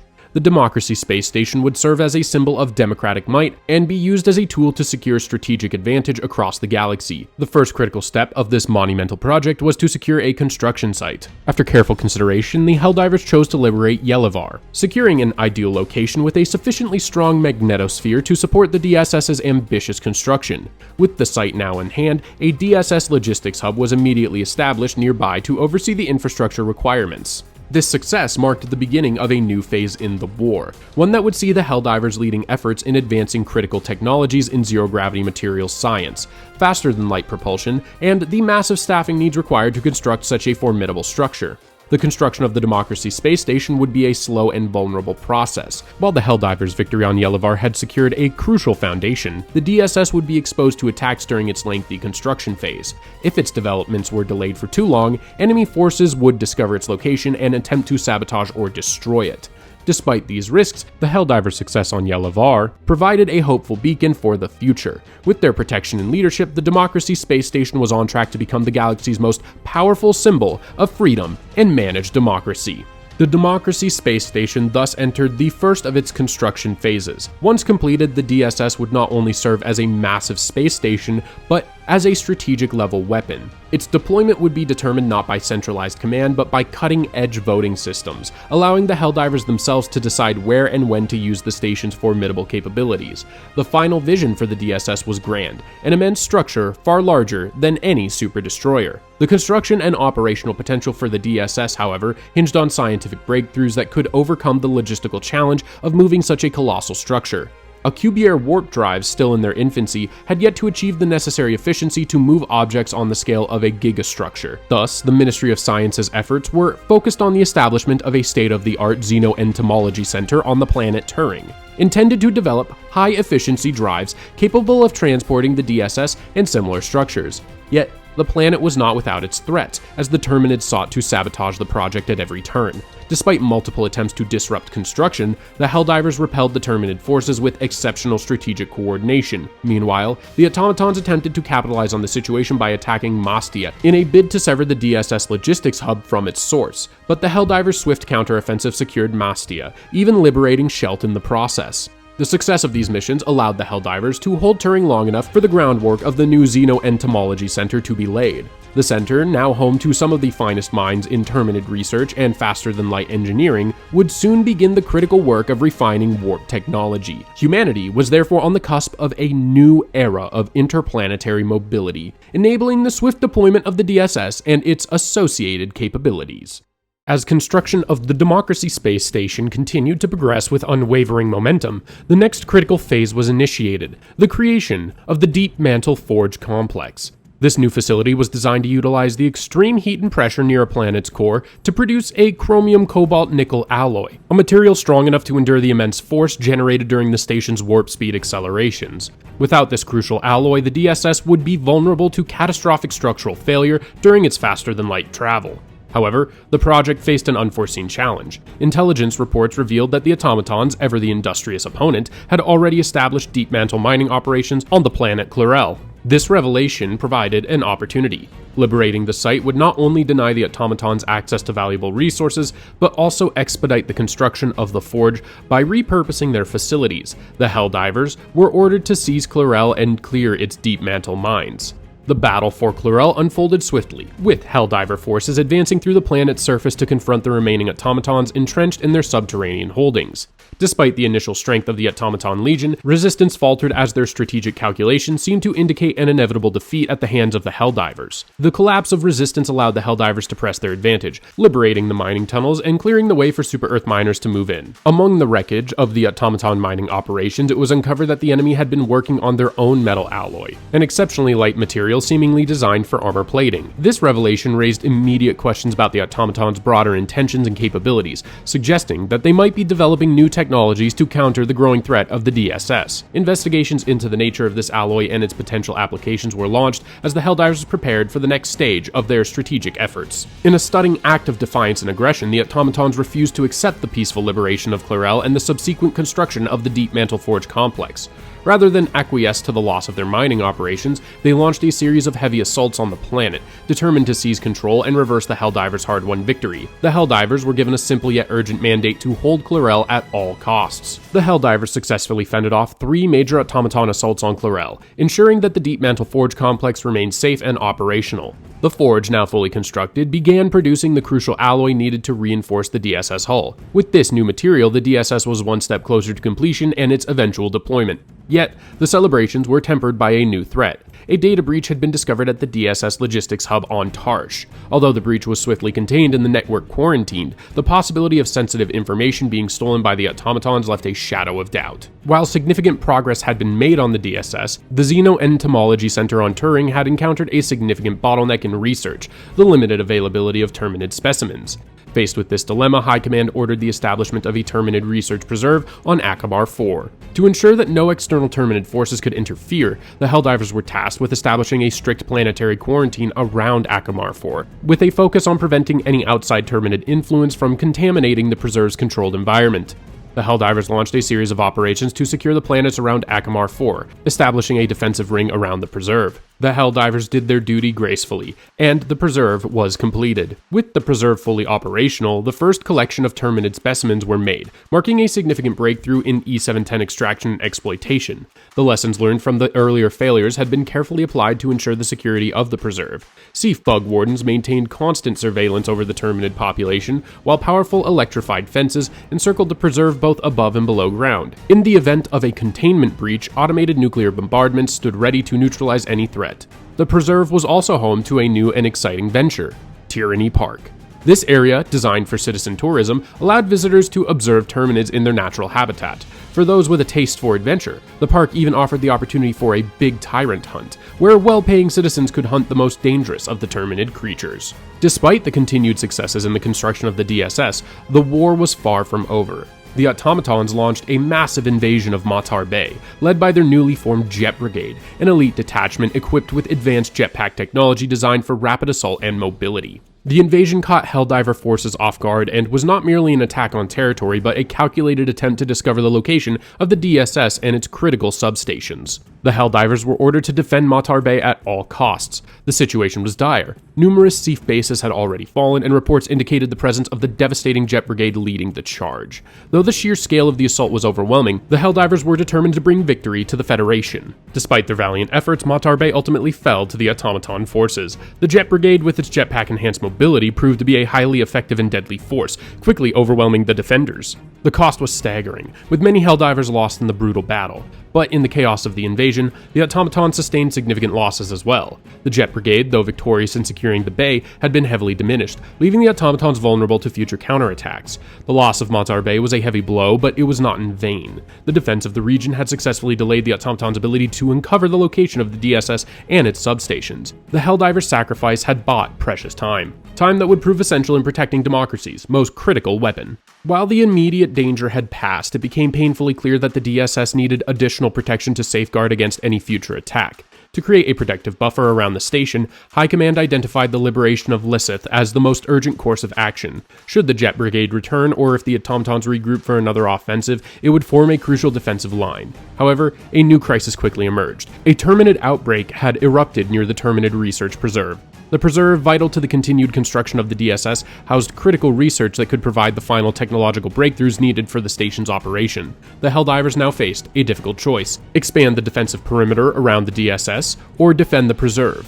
After careful deliberation, the Helldivers made the difficult decision to prioritize the security of the DSS over the immediate defense of the preserve. The Helldivers swiftly mobilized and successfully liberated Lissith, pushing back the Automatons and solidifying the defense of the Democracy space station.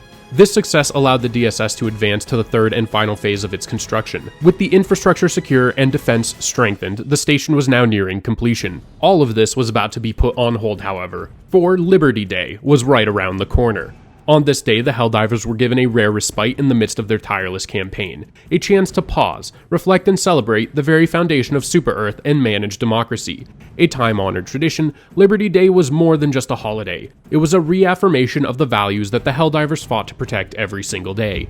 Across Super-Earth, citizens engaged in festivities that blended joy with patriotism. The Helldivers were encouraged to partake in the celebration, and so they did, donning their favorite helmets and capes, saluting one another with newfound vigor, and commemorating the day in their own heroic fashion.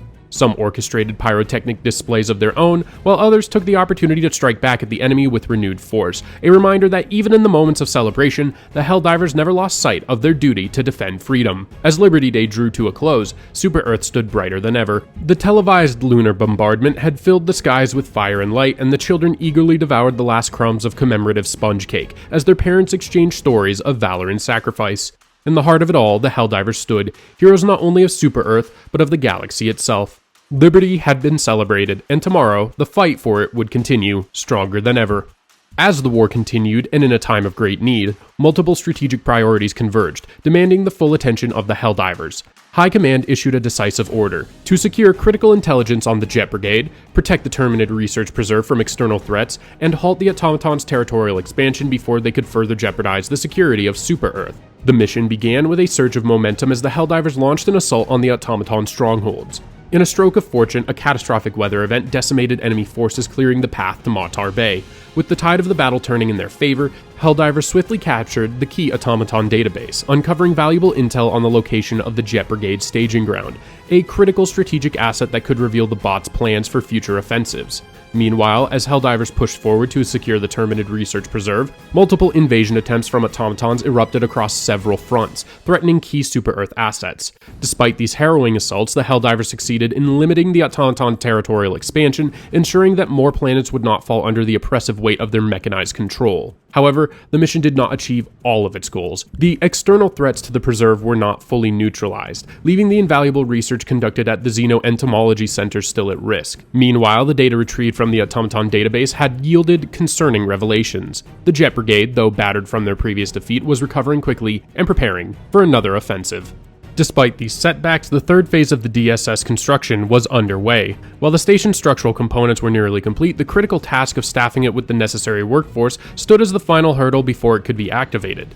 To meet this demand, the Ministry of Humanity sanctioned the relocation of over 1.3 million colonists to the DSS, a massive logistical effort that would provide both manpower and the symbolic commitment of the citizens who would serve aboard the station. As the Helldivers prepared to safeguard these settlers, they were faced with a significant complication: the ever-present threat of the Terminid Horde. The gloom-adjacent planets, which had been ravaged by Terminid attacks in recent months, were now the critical evacuation zones for the workers, who would make the DSS operational. Despite recent incursions along the Gloom border, the settlers, eager to escape the devastation and start anew, volunteered for the task. With the Automaton Jet Brigade still on the move, and the Terminids proving a constant menace, the Helldivers were called upon to defend these vital evacuation points. The planets of Terex, Cirrus, and Angel's Venture would be the staging grounds for the final push to ensure the successful relocation of the colonists. Throughout the campaign, the Helldivers faced numerous attacks from the Terminid Horde, including a particularly aggressive attempt to invade Boar Rock. Yet the Helldivers' resilience and superiority led to a series of hard-won victories. In the end, the designated planets were successfully held, and the evacuees were safely relocated to the DSS, where they began accelerated training in weapons handling and station operations. With staffing now complete, the DSS could begin the critical process of fueling its 20-story tanks and preparing for its activation, an event that promised to reshape the course of galactic history. And history was indeed made. The Democratic Space Station had been fully constructed and was ready for activation. Before it could be brought online, one final step remained: the procurement of enough E-710 to power its high-efficiency drives. However, the Automaton Jet Brigade launched a devastating strike on the DSS logistics hub on the planet Tarsh. Their attack, swift and overwhelming, was a calculated move to sever the Helldivers' access to vital supplies and delay the activation of the DSS. Despite the effort of the Helldivers, the Automaton forces succeeded in capturing Tarsh, and with it, the location of the DSS itself. With the hub destroyed, the fate of the station now hung in the balance as the Jet Brigade set its sights on Yelavar, the next key target.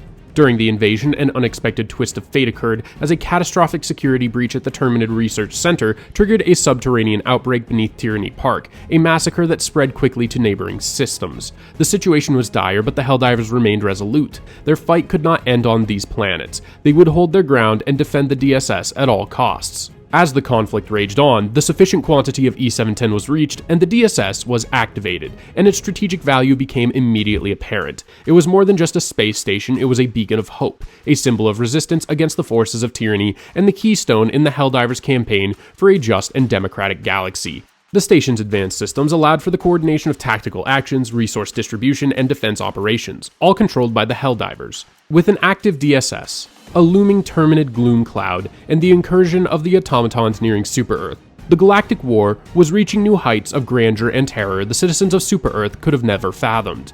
Only time would tell if the Federation could overcome the onslaught.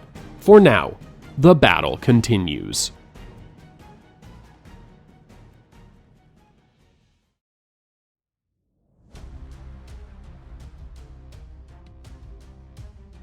The Helldivers then launched a sweeping counteroffensive to reclaim occupied planets from the twin threats of automaton tyranny and Terminid infestation. With the DSS, the Helldivers were able to democratically direct orbital fire with precision unseen in prior campaigns. The DSS served not merely as a tool of war, but as a beacon of hope for all citizens yearning for the restoration of their rightful dominion. The campaign saw brutal engagements across multiple systems. Chief among them was the decisive battle on Imber, where the notorious Automaton Jet Brigade was at last cornered and obliterated. Although victory was declared, the production facilities capable of resurrecting such threats remained active. The Ministry of Defense then enlisted Helldiver forces for a vital experiment to determine which of Freedom's support class weapons reigned supreme in combat efficiency.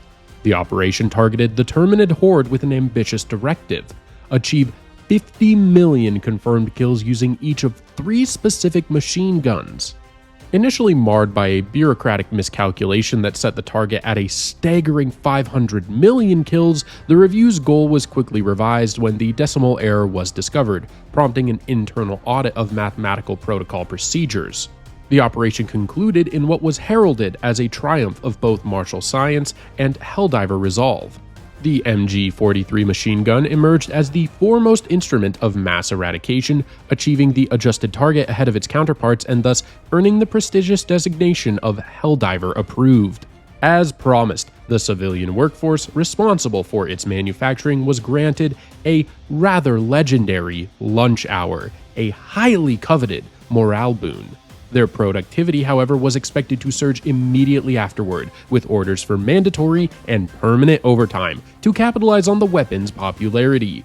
Though the MG-43 was elevated, the Ministry emphasized that all tested weapons retain their honored place in the defense of Super-Earth. Though the Jet Brigade's terror campaign had since been crushed beneath the righteous heel of the Helldivers, the echoes of their violence continued to ripple through the fractured silence of liberated space. For while the warriors have been broken, the forges that birthed them still churned. Factories of annihilation, hidden amid the stars. In a bid to end the threat permanently, the Helldivers launched an ambitious twofold campaign: seize the Jet Brigade staging ground on Chuhei and dismantle a staggering 150 million automatons to harvest vital intelligence from their data cores. Initial successes emboldened the operation. Liberated scrap yielded valuable memory drives, and the resource surplus from fallen enemies allowed Super Earth to unlock the devastating orbital rail cannon strike for all combatants. However, the greater goal proved elusive. Chuhei was too deeply entrenched in automaton control, as they resisted every assault. In the end, the planet's secrets ended up erased, leaving only fragments behind. The forces of Super Earth were then struck with a peculiar crisis, a shortage of chlorine, driven by mysterious labor disappearances and unforecasted population dips in colonial workforces, which brought the production of MD8 gas mines to a halt. Esker, Blistica, and Mintoria were designated priority targets, their salt-laden crusts rich enough to be refined into war-winning materials. Yet, both the Automatons and the Terminids had entrenched themselves across these vital worlds, and time was not on the Helldivers' side. Despite scattered victories and the provisional deployment of the very weapons they were meant to help produce, the Helldivers failed to secure the entirety of the targeted planets. The mission, having been strategically overextended, ended in failure.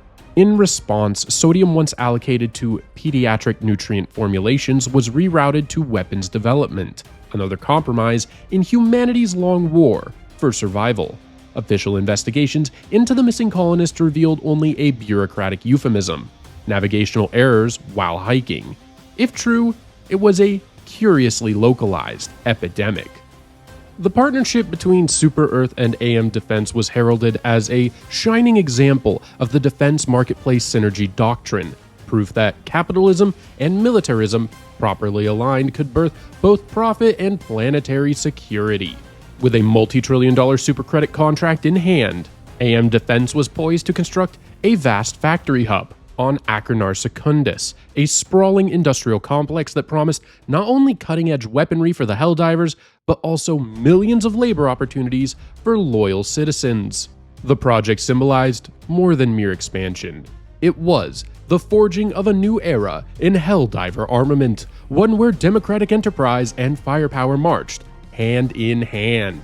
Yet the Terminid response was immediate and primal. Swarms erupted in the Jinji and Sten sectors, converging on Achernar Secundus as though drawn by some instinctual hatred for free market innovation.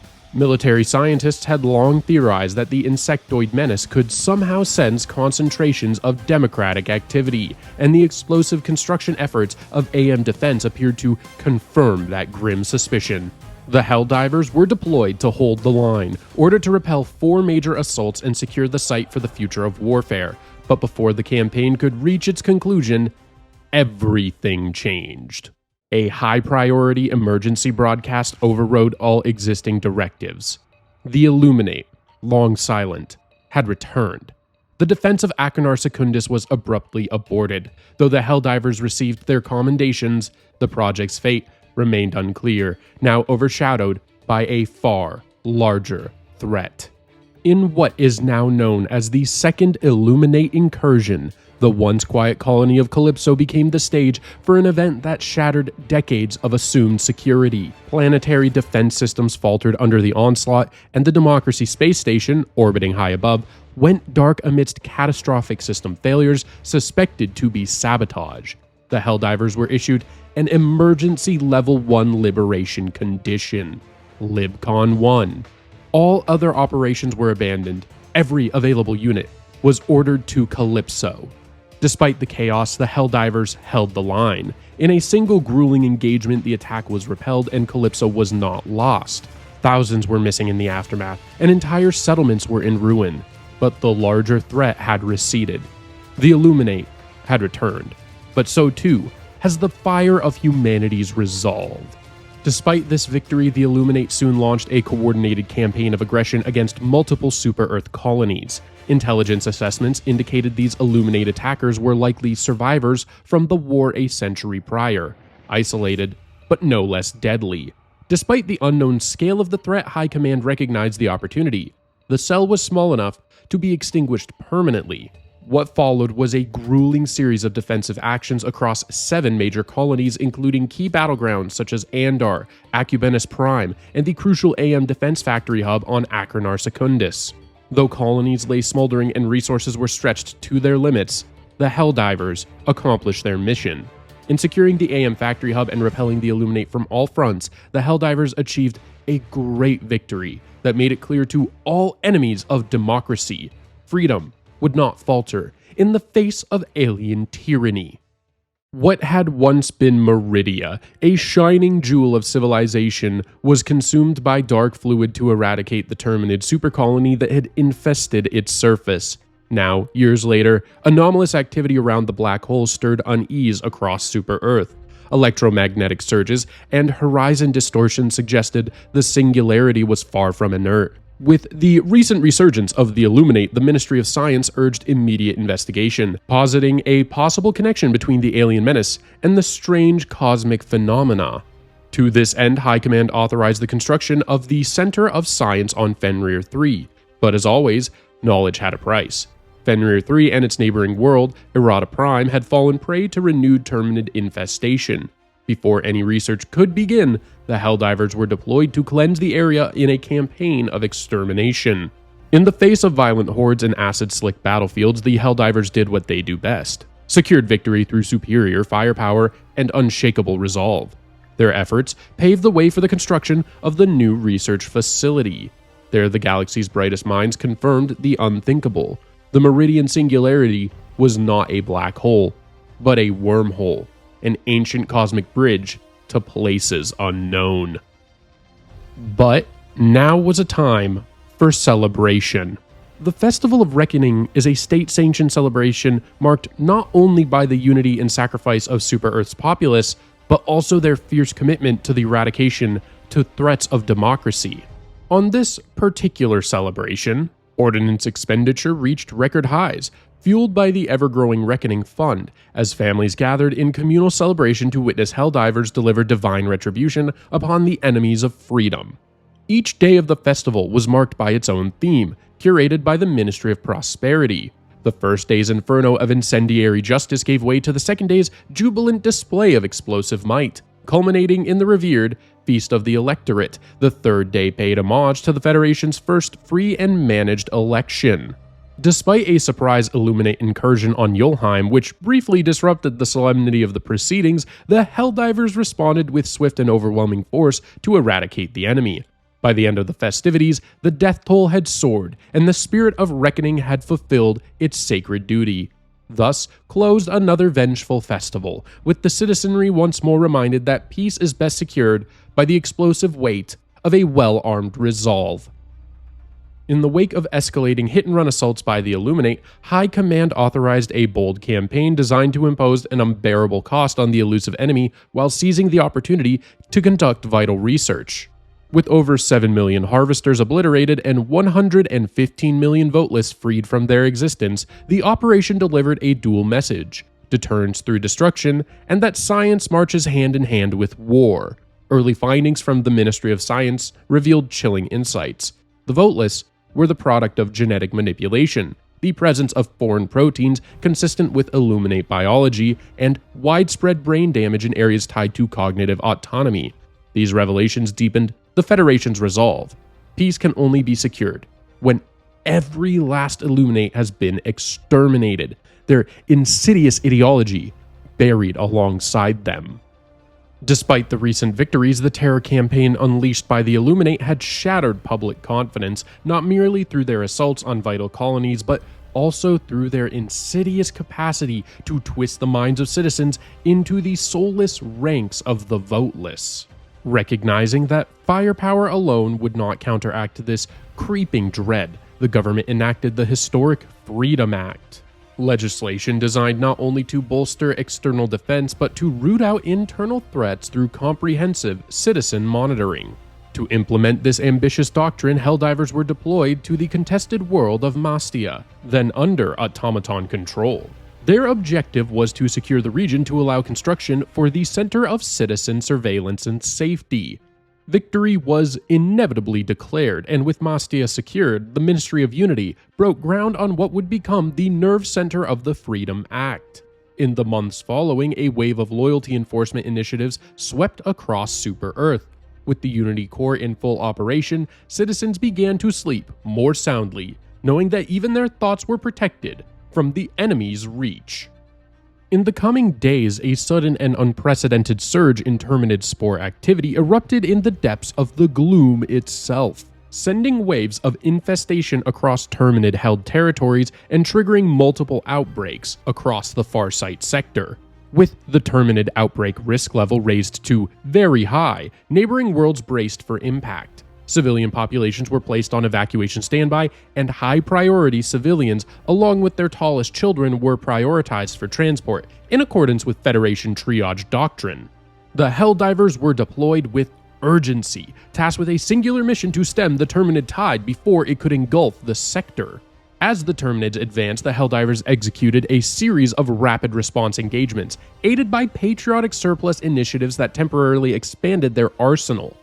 Through hard-won victories and bitter sacrifices, the Helldivers ultimately succeeded in liberating the originating hive world of Heath. With that decisive action, the Terminid offensive collapsed. Though the war for the galaxy would rage on, the bloom from the gloom was halted, and the heroes of the Federation ensured that the light of Super-Earth would shine another day. In the aftermath of the DSS being brought back online, a renewed attempt was made to stem the relentless assault of the Illuminate across the Freedom sector. Engineers and defense planners had overhauled core tactical systems, deactivating planetary bombardment due to unintended collateral consequences, and instead introducing the heavy ordnance distribution program to bolster Helldiver ground capabilities. The most daring innovation came in the form of a six-fold increase in DSS mobility, a gamble meant to give the station tactical fluidity never before seen. Initial trials revealed no technical regressions, and the upgrade was declared a permanent protocol enhancement. Despite these efforts, the Illuminate proved once again to be a foe unlike any faced before.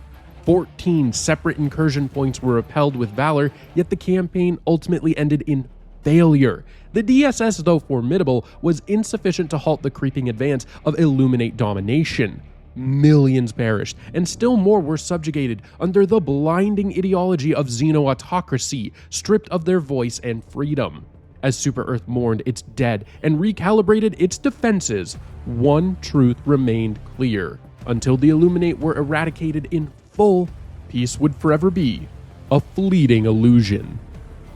Following the reactivation of the DSS, the Xeno-Entomology Center on Turing announced a scientific breakthrough with far-reaching implications.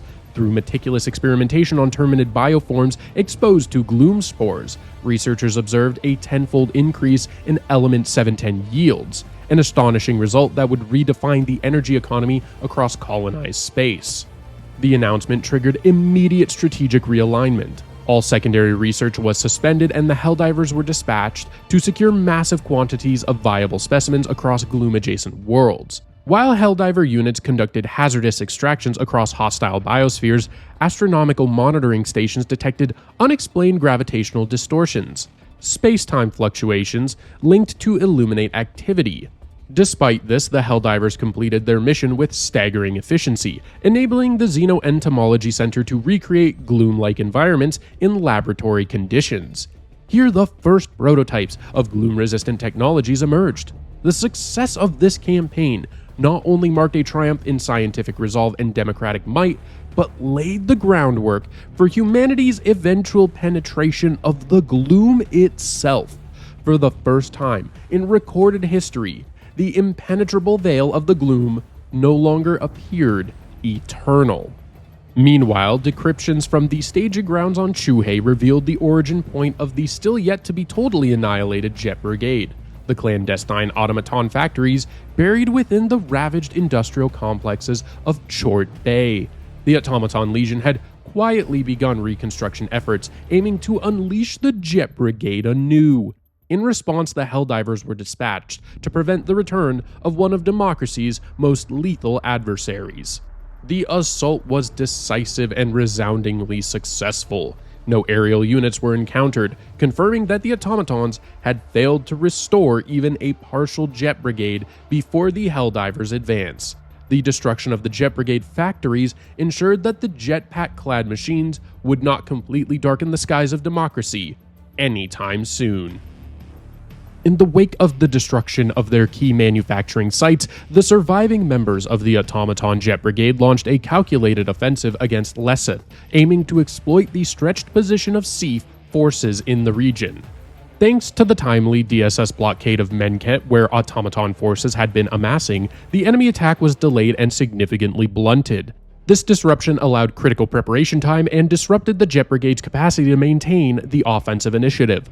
Though the automaton assault was fierce, the Helldivers held the line at Lesseth long enough to enable a strategic withdrawal of the bulk of SEAF personnel stationed at Short Bay. Despite recent victories over the automatons, it was soon confirmed that the Meridian Singularity, once locked in a stable orbit, began an unprecedented and ominous drift across the sector.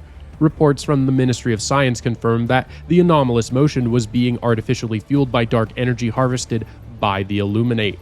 Intelligence gathered from intercepted transmissions and field recon revealed the grim truth. The Illuminate's seemingly aimless invasions had a singular purpose: to power the Singularity itself. As the dark energy stockpiles grew, so too did the speed of the celestial anomaly. It became apparent that, if left unchecked, the Singularity would collide with the thriving colony of Angel's Venture. High Command issued immediate orders to the Helldivers to intercept and annihilate all Illuminate forces before they could further empower the threat. Despite the valorous effort mounted by the Helldivers, the mission ultimately failed. The Illuminate completed enough energy harvests to push the Singularity beyond the point of no return. Angel's Venture, once a shining beacon of super-Earth civilization, was consumed by the relentless gravitational forces of the Singularity. This world, with its heritage and people, including countless who could not be evacuated in time, were obliterated. In the face of this cataclysm, Super-Earth declared a galaxy-wide mourning period. Despite this time of mourning and grief, there was no rest for the Helldivers as the Terminids launched a massive assault on Fenrir 3, threatening the center of science where Super-Earth's top astrophysicists were conducting critical research on the Meridian Singularity and the dark energy powering its movement. With the fate of the galaxy potentially hinging on this research, Helldivers were ordered to defend the facility at all costs. A new and dangerous Terminid mutation, dubbed the Predator strain, emerged during the assault, further escalating the threat. Despite the severity of the attack and the appearance of this new strain, the Helldivers successfully defended the center. Afterwards, the carcasses of the mutated Terminids revealed an unexpected scientific breakthrough. E710 shares all known properties with dark energy. This discovery opened a promising new path for understanding how the Illuminate were manipulating the Meridian Singularity, and potentially a path on how to stop it. Thus, the Helldivers embarked on a high-risk mission to 4E Prime, equipped for the first time with gloom-resistant technology developed by the Xeno-Entomology Center. With E710 reserves dwindling due to the intense demands of astrophysical research on dark energy and the Meridian Singularity, the Gloom represented a bold new frontier with potentially war-altering benefits. Seizing a rare window of low spore density, Helldivers were ordered to survey the Gloom for E710 deposits and engage the dense Terminid population. The mission was a resounding success. The Helldivers not only survived the treacherous Gloom environments, but also confirmed the Gloom-mutated Terminids carried significantly higher concentrations of E710, up to 436% more than their non-mutated counterparts. The Ministry of Expansion established a Gloom Exploitation Committee to oversee future harvesting operations, though the rapidly thickening spore cover rendered 4E Prime temporarily inaccessible. The Operations E710 Hall greatly accelerated efforts to understand and disrupt the Illuminate's control over the Meridian Singularity, bringing humanity one step closer to turning the tide in its existential struggle. Suddenly, in a brazen move, the Automatons launched a calculated strike amid the chaos sown by ongoing Terminid and Illuminate offensives. Their targets were the industrial powerhouse of Dumatir, where the long-delayed MD8 gas mines neared operational readiness, and the fragile refuge of Yulheim, home to the Good Citizen Andrews School for moderately feeble young adults. Faced with limited resources and impossible odds, the Helldivers were confronted with a devastating moral dilemma: secure the gas mines vital to the war effort, or rescue the vulnerable civilians. High Command issued no directive, only trust in the Helldivers' judgment. Against every expectation, the Helldivers defied the limits of strategy and capacity, launching a two-pronged defense that secured both Dumatir and Yulheim. The MD-8 gas mines were safeguarded and readied for imminent deployment, offering Super Earth a powerful new tool in its arsenal. More importantly, the young civilians of Yulheim were successfully evacuated, their lives snatched from the brink of annihilation. The victory stood as a testament not only to the tactical prowess, but to the enduring strength of managed democracy, even as the war against the robotic menace dragged on. And drag on it did. As the Meridian Singularity crept ever closer to the heart of known space, the beloved world of Moridesh stood on the brink of annihilation. On the ground, the Moridesh research facility had uncovered trace amounts of dark fluid, an anomaly with the potential to unravel the secrets behind the Illuminate's manipulation of the Singularity. Yet, even as the scientists toiled under mounting pressure, a sudden automaton offensive ignited a second crisis. The target was Clarel, and more specifically the Deep Mantle Forge Complex, a keystone of Federation industry, whose loss would empower the mechanical foe in untold ways. High Command issued no priority as to whether the Helldivers should go to Moridesh or the Deep Mantle Forge, trusting Liberty's fate once again with the choice of the Helldivers. The Helldivers chose Clarel. Their campaign repelled the automatons from the Forge, preserving its strategic capabilities and denying the enemy a foothold in the sector. Intercepted communications during the enemy's disordered retreat revealed a chilling ambition: to replace their fallen Jet Brigade with an even more ruthless construct. While the Forge's defense was a triumph, it came at a high cost. The Illuminate, unchallenged on Moridesh, accelerated the advance of the Meridian Singularity. The planet's scientists were evacuated, but their promising research into dark fluid was left unfinished, and the facility, along with all potential breakthroughs, was doomed. Despite the setback, the scientists at the Center of Science, empowered by the vast quantities of E710 harvested from the gloom, had finally uncovered the mechanism by which the Meridian Singularity accelerated. Gravitational wave analysis revealed that the Illuminate were funneling dark energy directly into the Singularity, propelling it across space. With Illuminate methods of interstellar transport of dark energy still veiled in mystery, High Command ordered the construction of a massive blockade. Thousands of ships forming together to hopefully intercept or at least disrupt further dark energy transfer. The Helldivers were tasked with a goal to gather billions of gallons of E710 and mountains of scrap metal by dismantling the Federation's enemies in record numbers. Though the Helldivers fought with unwavering ferocity, dismantling over 1 billion automatons and countless Bile-Titans, the blockade ultimately fell short of its full potential.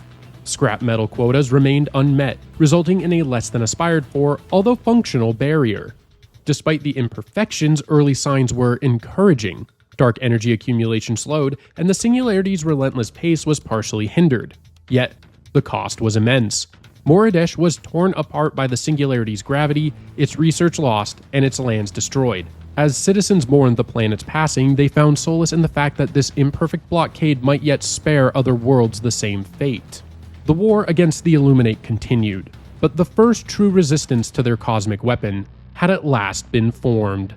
As the Meridian Singularity inched closer to Ibis, its gravitational influence threatened to consume not only that world, but also Nublaria 1, Pylon 5, and ultimately, even Super Earth.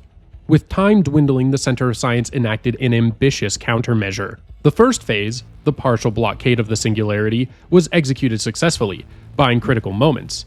Stage 2 aimed to build the Penrose Energy Siphon, a technological marvel designed to leach a portion of the Singularity's immense energy using a rocket laden with E710. Despite setbacks, including the catastrophic fall of Achernar Secundus to the Terminids, the Helldivers held the line on the necessary worlds long enough for construction of the energy siphon to proceed, and the necessary parts of the siphon were now being assembled in orbit around Ibis. However, automaton forces soon launched a coordinated and ruthless assault against multiple Federation planets. At the heart of this offensive was the newly deployed Incineration Corps, mechanized units wielding advanced incendiary weapons and exhibiting simulated emotions that mimicked sadistic pleasure.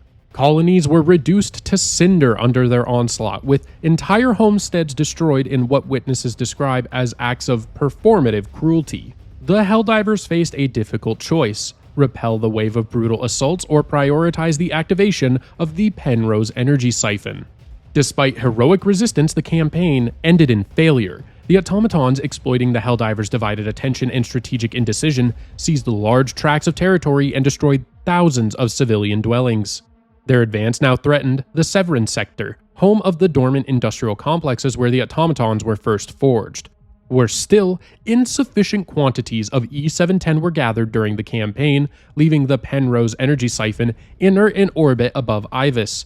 The cost of inaction had become painfully clear, and the threat of gravitational annihilation loomed larger than ever. Following the devastating Automaton offensive, the Federation faced not only territorial losses, but also the critical loss of time. Time that could have been used to slow the advance of the Meridian Singularity. With the gravitational anomaly now approaching dangerously close to Ivis, the planet's citizens began preparing for the grim prospect of a full-scale evacuation. High Command issued an immediate order. No further delays could be tolerated. The Penrose energy siphon had to be activated, and to that end the Helldivers were dispatched on rapid, high-risk E710 gathering operations. The mission required liberation on heavily infested Terminid worlds, specifically Boar Rock and Esker, where resistance would be fierce and casualties all but certain. Nevertheless, the strategic necessity of the operation outweighed the risk. The campaign ended in a hard-won victory. The Helldivers, in acts of courage and sacrifice, secured the required volumes of E710 and ensured the completion of the siphon's fueling process. Once powered, the Penrose energy siphon was launched and maneuvered into the ergosphere of the Meridian wormhole. There, it successfully harvested a portion of the Singularity's rotational energy. The operation achieved its objective. Scientific teams confirmed a measurable decrease in the wormhole's velocity, indicating a reduction in dark energy accumulation.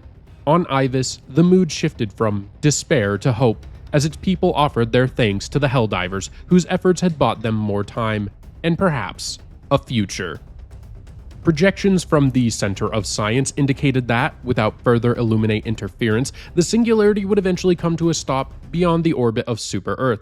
However, this outcome was only guaranteed if the Helldivers could sustain a concentrated suppression of Illuminate dark energy accumulation. Thus, High Command issued a directive: repel a wave of Illuminate invasions to ensure that the heart of democracy itself remained untouched. To support this effort, a prototype stratagem, the EGL-21 Grenadier Battlement, was deployed for use in the campaign. The Helldivers answered the call with characteristic courage. Over several days of intense planetary defense, they repelled 6 coordinated Illuminate assaults, halting the enemy's efforts to refuel the Singularity. As a result, the Meridian Singularity was de-energized to the point that its trajectory was now conclusively out of range of Super Earth. For the first time in months, the people of Super Earth could look up to the sky without fear. Thanks to the Helldivers, the cradle of democracy had been preserved. Analysis of automaton movements would come to reveal a chilling objective of the mechanical horde: the desecration of Malevolent Creek. This sacred battleground, where countless Helldivers, known reverently as Creekers, had given their lives early in the war, stood as a symbol of defiance and sacrifice. The enemy had timed its assault to coincide with Malevolent Creek Memorial Day, evidently seeking to maximize the psychological and symbolic impact of their desecration. High Command issued an immediate order: all Helldivers were to hold Malevolent Creek at any cost and unleash the full force of Super Earth's righteous wrath. What followed was a campaign of extraordinary ferocity. The Automatons committed overwhelming resources, including a resurrected jet brigade, in their effort to seize the planet. Yet, the Helldivers held with unmatched courage and tactical brilliance, even amid ammunition rationing and reinforcement delays. And as news of Ivis's tragic destruction by the Meridian Singularity cast a shadow across the galaxy, the Helldivers stood firm in the trenches of the Creek. A decisive Seath counterattack on Vandalon 4 further weakened the enemy's position, and the eventual dismantling of the Jet Brigade shattered the momentum of the Automaton advance. On Malevolent Creek Memorial Day itself, while citizens paused to remember the fallen, the Helldivers ensured no enemy would take that hallowed ground, driving back the enemy entirely. Their efforts preserved the legacy of those who came before and added new names to the Roll of Honor. Malevolent Creek remained unbroken, faith not in fire, but in freedom, now and forever. Engineers at the Deep Mantle Forge complex on Chlorel had completed advanced upgrade designs for the Democracy Space Station, following its instrumental role in the recent defense of Popely 9. High Command prioritized the enhancement of its orbital support capabilities. Two distinct upgrade paths were developed: the Exosuit Support Bay, which would significantly reduce cooldown times for exosuit stratagems, and the expanded Convocation Bay, which promised faster rearming of Eagle strikes. The Helldivers were tasked with securing the necessary resources by liberating one of two enemy-occupied worlds, Wezin, held by the Automatons, or Trandor, overrun by the Terminids. The Helldivers chose Wezin, and by liberating it from automaton control, they reclaimed vital Federation industrial assets and ensured the construction of the Exosuit Support Bay. This victory enabled the immediate enhancement of the DSS, allowing for a 35% reduction in exosuit stratagem cooldowns whenever the station orbited a combat zone. As the arsenal of freedom expanded, so too did Super Earth's ability to enforce peace, stability, and righteous domination across the galaxy. Meanwhile, astrophysicists at the Center of Science on Fenrir 3 had nearly achieved a breakthrough, one that promised to initiate the third and final phase of the effort to halt the Meridian Singularity. However, further progress in manipulating dark energy required vast amounts of E710. The gloom, though deadly, had proven to be a fruitful source during earlier scientific expeditions. With that precedent in mind, High Command authorized a second limited incursion into the region, tasking the Helldivers with the campaign. The operation concluded in resounding success. Helldiver units secured Nivel 43 and enabled the scientific teams to safely extract the required quantities of E710. As a result, the final phase of the plan to stop the Meridian wormhole commenced. On Pylon 5, construction began on the first repulsive gravity field generator, a structure based on recovered Illuminate technology. The generator was designed to project a counterforce strong enough to entirely halt the Singularity's advance. While some voiced caution about using alien-derived systems, the Federation pressed forward with this ambitious project. The sudden emergence of mutated Terminids from gloom-adjacent planets triggered a high-priority crisis that demanded the immediate mobilization of Helldiver forces. The enemy matched the profile of the Predator strain. This time, the scale of the attack revealed a disturbing reality. The strain had been silently multiplying within the gloom, and now it surged outward in a wave of violence. As countless civilians fled in panic from their frontier homes, the Helldivers alone stood between them and total annihilation. Over the course of 9 intense engagements, the Helldivers managed to suppress the mutated Terminid advance. Despite their victory, the toll was staggering. Millions of civilians were lost, and the financial aftermath in insurance claims promised to reach unprecedented levels. The Predator strain, though weakened, remained present across multiple non-gloom worlds. Xenoepidemiologists warned that the strain spread followed viral patterns, with high genetic variability introducing unpredictability of future outbreaks. Then the Illuminate launched a bold and coordinated assault against two of the Federation's most vital sites: the Center of Science on Fenrir 3 and the nearly completed repulsive gravity field generator on Pylon 5. Their objective was unmistakable: to cripple the efforts to halt the advance of the Meridian Singularity. High Command swiftly mobilized the Helldivers to defend the strategic locations and to seize on a rare opportunity to collect and pacify a massive number of voteless for study, with the aim of unraveling the mystery behind the Illuminate's mind control technology. After a series of brutal engagements, the Helldivers emerged victorious. Though parts of the Center of Science on Fenrir 3 sustained damage, its essential operations continued, bolstered by emergency treatment programs for stressed researchers. The attack on Pylon 5 was successfully repelled, and construction of the repulsive gravity field generator moved forward without critical delays. In the process, over 1 billion voteless were neutralized, many of whom were found to exhibit unique neural abnormalities requiring intense mind control intervention. This trove of biological data promised to bring the Federation closer to countering Illuminate influence over the innocent. Thus, the final push to halt the Meridian Singularity began. The repulsive gravity field generator neared completion. Anticipating fierce resistance from the Illuminate as activation approached, High Command ordered the Helldivers to defend key planetary locations and weaken the enemy's forces. At the same time, Helldivers were tasked with containing the Predator strain outbreak on Turing, both to gather critical E-710 reserves and to prevent a secondary catastrophe.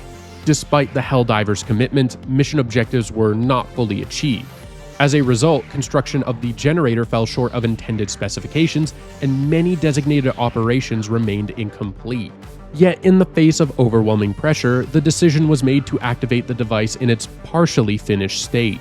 Despite this, its usage caused the Meridian wormhole to decelerate, with projections confirming it would soon halt entirely. Simultaneously, all active Illuminate incursions ceased, and the enemy vanished from all known regions of space. Although the generator suffered what some described as a catastrophic implosion, the sacrifice of the staff aboard was honored as the final, necessary price for securing victory. The resulting crater on Pylon 5 was designated as a memorial site. As scans continued for any Illuminate remnants, the citizens of every world once endangered by the wormhole could finally exhale in relief. The threat was over, thanks to the valor of the Helldivers and the enduring triumph of managed democracy. Analysts from the Ministry of Defense concluded that the Illuminate had likely been reduced to such insignificant numbers that they no longer posed an organized threat. It was further believed that any remaining Illuminate forces were attempting to evade detection in a desperate effort to survive what would inevitably become their second and final extermination. Though the alien menace had been all but annihilated, the other foes of managed democracy, the Terminids and Automatons, remained active and dangerous. In their final hours, the Illuminate had inflicted considerable damage on the defenses of numerous strategic sites, weakening formerly fortified planets and creating openings for renewed enemy offensives. The Helldivers were called to defend these compromised locations as both the Terminids and Automatons surged forward. Despite the Helldivers' rapid deployment and exemplary tactical execution, Clarel, home to the Deep Mantle Forges complex, was lost to an automaton assault. Still, nearly all other objectives were held, and enemy intelligence suggested that both remaining factions were likely to fall victim to their own hubris in the aftermath of this limited success.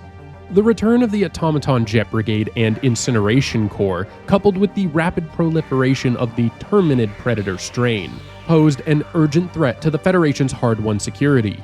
In response, the Helldivers were deployed with a singular mission: to ensure that more planets were liberated than lost during the duration of the Order. Strategic discretion was entrusted to their expert judgment. Despite numerous individual victories and heroic efforts across multiple fronts, the campaign ended in failure. Enemy forces succeeded in preventing Super Earth from achieving net territorial expansion. Still, morale remained high. Citizens across the Federation looked forward to upcoming celebrations marking the end of the Meridian Singularity threat and the erasure of the Illuminate. Meanwhile, recovered automaton parts were repurposed by the Center for Citizen Surveillance and Safety to support the launch of the Pre-Dissidence Program, a forward-looking initiative designed to identify potentially non-conforming citizens. As mass celebrations approached, Super Earth reaffirmed its unwavering commitment to freedom, promising that justice would prevail and that every voter would one day rejoice in a galaxy free from fear and tyranny. However, the calm of the Meridian frontier was shattered as defense satellites stationed near the Meridian wormhole abruptly fell silent. Within moments, multiple outposts across the Widow's Harbor system broadcast urgent distress signals before going dark. Surveillance confirmed the unthinkable. A vast Illuminate fleet had emerged from the wormhole, defying all previous intelligence that suggested their eradication.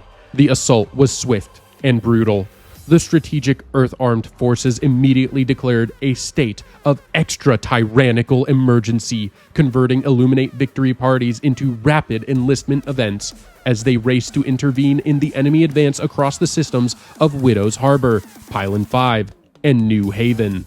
The DSS was deployed to Pylon 5 but was critically damaged during initial engagement and forced into an emergency warp to Chlorel. Though operational, the station remained at high risk, with evidence suggesting the Illuminate possessed specialized anti-DSS weaponry. High Command projected that all 3 planets between the Wormhole and Super-Earth would inevitably fall. The Helldivers were charged with inflicting as much damage as possible to buy time for Megacity's defense grid to be bolstered. As of this writing, the outcome remains uncertain, but one thing is clear: conflict on Super-Earth is inevitable. The war for Super-Earth has officially begun. The next several sections of this video will contain breakdowns of each Helldiver faction and their units. We will start with Super-Earth, go into the enemy factions of Helldivers 1, and then the enemy factions of Helldivers 2. Super-Earth is humanity's homeworld, and the capital of the galaxy-spanning Super-Earth Federation. Super-Earth is the radiant beacon that illuminates the stars with the light of democracy. It is the beating heart of mankind's pursuit of liberation. Here reside the wealthy, the influential, and the proud, those who have risen through their own efforts, achieving their dreams and securing their place in the world. The formation of Super-Earth's territorial sectors reflects a complex history of geopolitical evolution, shaped by the aftermath of the last Great War. These sectors, once home to distinct nations, now form the core of Super-Earth, each with its own unique landscapes, histories, and cultural remnants. Sector 1, formerly known as Oceania, is dominated by the vast, arid desert continent of Australia, alongside tropical islands and peninsulas that once belonged to the ancient continent of Asia. This sector is home to Megacity 1, a bustling metropolis at the heart of the region. The landscape, with its unforgiving deserts and scattered archipelagos, speaks to the resilience of the land's people who forged a modern society amidst challenging environments. Sector 2 was once known as China and contains parts of Asia, stretching northward into ancient Mongolia and Siberia. This region is a mix of rugged mountains, dense forests, and arid steppes, once home to wild horsemen whose spirit of freedom continues to echo through the land. Megacity 2 proudly sits here, alongside the Great Wall of Democracy, a symbol of the enduring fight for freedom. Sector 3, covering much of what was once Russia and Scandinavia, is a land of cold mountains, tundras, and icy fjords. To the north and south, wasteland zones created by the ravages of the last Great War render these areas inhospitable, yet despite its harsh conditions, Sector 3 remains a stronghold of Super-Earth, home to Prosperity City, the illustrious capital of the Federation. The region's icy expanse is seen as a natural fortress, freezing the enemies of freedom in their tracks. Sector 4, formerly known as Europe, is one of the most urbanized sectors in Super-Earth. It has witnessed much of the foundational history of Super-Earth, with its plains, mountains, and sprawling cities embodying the spirit of human civilization. Megacity 4 stands at the sector's focal point, symbolizing both the progress and complexity of the region. To the north, a set of now uninhabitable islands is said to be the origin of the phrase, "How about a nice cup of liberty?" To the south, Sector 4 shares territories with Sector 5, which encompasses part of the Sahara Desert and the Atlas Mountains, regions once known as Africa. Sector 5, covering what was once India, Arabia, and parts of Africa, is a hot, arid land largely defined by deserts. However, it also contains 2 of the last 3 remaining rainforests on Earth. The sector is rich in cultural history, with rumors that it was here humanity first emerged. Home to the pyramids of Super-Earth and Megacity 5, Sector 5 embodies both the ancient and the modern, a land where the past and future converge in the struggle for survival and prosperity. Sector 6, which encompasses the former regions of Latin America, is rich in biodiversity. The sector spans the central and southern portions of the ancient Americas, including the southern part of what was once North America. It is home to Megacity 6, a thriving hub of industry and culture, shaped by its storied history and diverse landscapes. Sector 7, once known as the United States of America, is considered the birthplace of Super-Earth's core tenets of freedom and democracy. This sector is renowned for its patriotic citizens, whose love for their homeland and their compatriots would later be ingrained in all Super-Earth citizens. Megacity 7, alongside the iconic Superstone Park, stands as a beacon of those values. Sector 7 represents a region steeped in the ideals of liberty, its land the foundation upon which Super-Earth was built. The Federation of Super-Earth is the largest faction in the Milky Way, comprising 261 planets spread across 55 sectors. Super-Earth operates under a system of government called managed democracy, where citizens complete a form and an AI processes their answers to determine which candidate they truly wish to vote for. Super-Earth is the galaxy's oldest known unitary sovereign state, governed by the core principles of prosperity, liberty, and democracy. All of its political institutions are based in Prosperity City, the heart of its governance. The government of Super-Earth is made up of numerous administrative branches, each overseeing different levels of governance and ensuring the smooth operation of the state. As part of the Federation's delegation of power, authority is distributed through various executive ministerial departments. One such department is the Ministry of Truth, which is tasked with providing information rooted in facts and democratic values to the public. It serves as the primary source of truthful propaganda for the Federation, controlling a wide range of communication channels, from the galactic wide web to the vast array of interstellar transmission frequencies.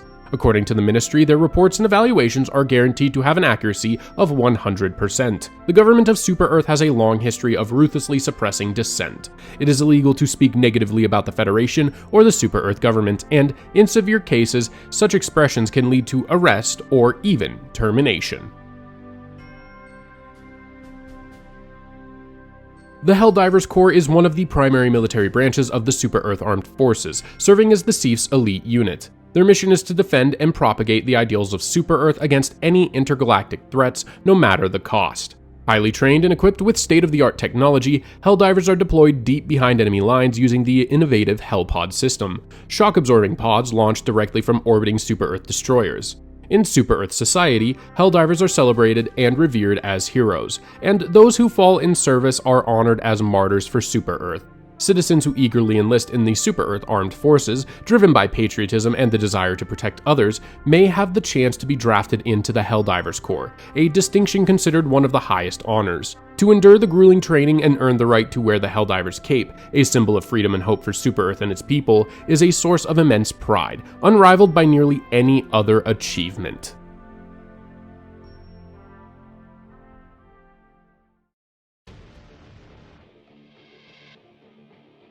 The bugs are a highly evolved species, having spent millions of years adapting and thriving in the natural world, always emerging as the dominant force in their environment. They are intelligent beings that live in small organized groups, typically consisting of 3 to 10 individuals. While the exact method of their spacefaring capabilities remains unknown, it's believed they may use interplanetary impacts, such as those from meteoroids or even small planetoids, to launch their offspring or resilient microbes into space where they can travel between worlds.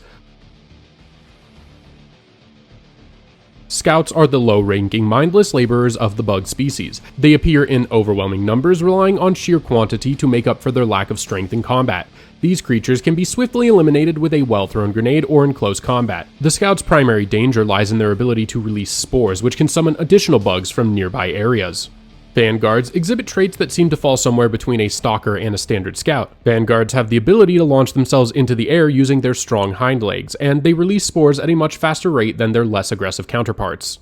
Thought to be an evolved form of the Stalker, Shadows possess enhanced regenerative abilities while retaining the same fragile armor as their predecessors. They also maintain the camouflage ability of the Stalker, but have developed a new method for releasing spores that attract other bugs to their location. Known by various names, such as hunters, lurkers, or stalkers, these strange bugs have developed the ability to blend into their surroundings by changing the color of their skin. Often considered the more intelligent member of their species, they are capable of holding back from attacking until they perceive the right moment to strike. With their exoskeleton, their primary advantage lies in their ability to remain unseen, using surprise as their key weapon. The warrior is a moderately armored, mid-sized enemy that tends to charge directly at its target without much regard for strategy. Lacking advanced tactics, they will often walk straight into gunfire. While their armor offers protection against minor blows, well-aimed shots can quickly deal lethal damage. The Elite shares many traits with the Warrior, but with heavier armor and greater durability. Their reinforced plating provides solid protection, so precise aiming and armor-piercing rounds are recommended to deal with them effectively. Luckily, they are just as lacking in intelligence as their Warrior counterparts and can be easily outmaneuvered. The Impaler presents a unique threat compared to other bugs. It buries its head underground, extending its tentacles through tunnels to strike suddenly when they emerge near its target. While the tentacles themselves are highly dangerous, the creature exposes a vulnerable spot when it burrows them, indicating a surprising lack of self-preservation instinct. These large mindless creatures are characterized by their thick outer shell and immense strength. Slow and unwieldy, they can be easily deceived or redirected. However, they are capable of charging at impressive speeds, though their turning ability is severely restricted. The Behemoth is an even more heavily armored variant of the tank, completely encased in thick plating that requires anti-tank weapons to defeat. Its armor is so durable that it can withstand multiple hits before being brought down. Despite its massive size, it retains the ability to charge, making it a fearsome adversary, especially in open terrain. Whispers from across the void speak of a terrifying black-colored bug, fierce, brutal, and unyielding in battle. These nightmare-inducing creatures continue to fight even when gravely disfigured. Scientists believe these insects function as the counterparts to Super-Earth military leaders, and thus they have been aptly dubbed commanders. The Bug Hive Lord is a formidable enemy capable of creating new tunnels for the bug hives, and, if left unchecked, it will burrow through an entire planet's crust, establishing a network of tunnels. Primarily operating underground, they are incredibly difficult to target and eliminate. As such, any opportunity to strike at a Hive Lord must be seized, without hesitation.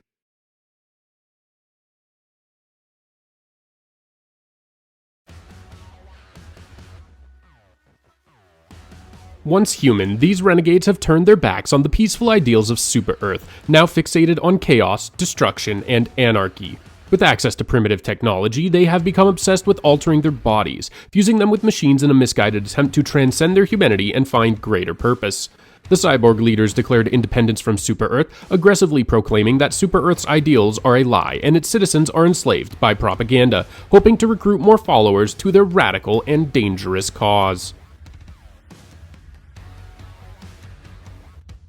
This soldier is typically the leader of patrol squads, armed with a grenade launcher integrated into their arm. They use it to launch alarm flares, signaling for reinforcements, as well as to unleash devastating high explosive attacks on their enemies. The Legionnaire is a heavily armored squad leader soldier, taking a cue from the brute force of the Hulk by wielding a large protective shield. While still vulnerable to anti-tank weaponry, the Legionnaire poses a heightened threat to liberty and democracy due to its formidable defense and leadership on the battlefield. A former member of Super-Earth, the Initiates are disillusioned rebels who now serve in the Separatist forces. These low-ranking soldiers are often looked down upon by more heavily modified war machines within their ranks. As part of their indoctrination, a weapon is typically affixed to the Initiate's arm, marking their shift to a life of hostility and rebellion.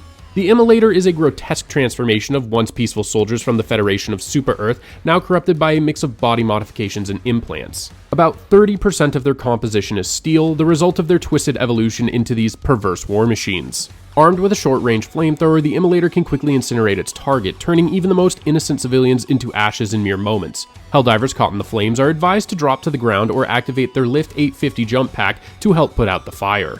The Comrade represents the middle stage of the cyborg hierarchy. Fully immersed in their warped ideology, they engage in combat with a powerful cannon arm for close-range assaults and wield a melee blade, often used to execute captured enemies. It is believed that Comrades are driven by the need to prove their worth within cyborg society, which makes them highly motivated and ruthless in battle. Their ambition to climb the ranks pushes them to be relentless killers, eager to demonstrate their value through violence and bloodshed. Formerly separatist soldiers in the service of the cyborgs, berserkers have been pushed to the edge of madness by excessive cybernetic enhancements and surgeries that have spiraled out of control. Obsessed with transforming themselves into brutal close combat machines, they charge at their enemies with relentless aggression. While they are incredibly dangerous in close quarters, their speed can be slowed down with a few well-aimed shots, providing an opportunity to neutralize them before they reach their target. The Butchers are thought to be the twisted surgeons behind the cyborgs' implantations, transformed into monstrous abominations. Their bodies, grotesquely fused with bulky, hinged flesh, are incredibly resilient, able to absorb staggering amounts of damage. Once close, they charge at their opponent, wielding heavy weapons with devastating force, aiming to crush their enemies in close-quarter combat. The Cyborg Hounds are horrific, rabid versions of dogs, enslaved and repurposed by the cyborgs. Agile and relentless, they often target fallen soldiers, aiming to take the final blow. However, their light armor makes them vulnerable, and they can be quickly taken down with a bayonet strike. The Grotesques, as their name infers, are truly monstrous. Thought to be the former Initiates who were gravely wounded in battle and then grotesquely regenerated into mindless, relentless creatures, they charge blindly at their foes with little purpose beyond destruction. These abominations stand as a dark testament to the twisted practices of the cyborgs. In truth, putting them out of their misery is an act of mercy, ending their tortured existence.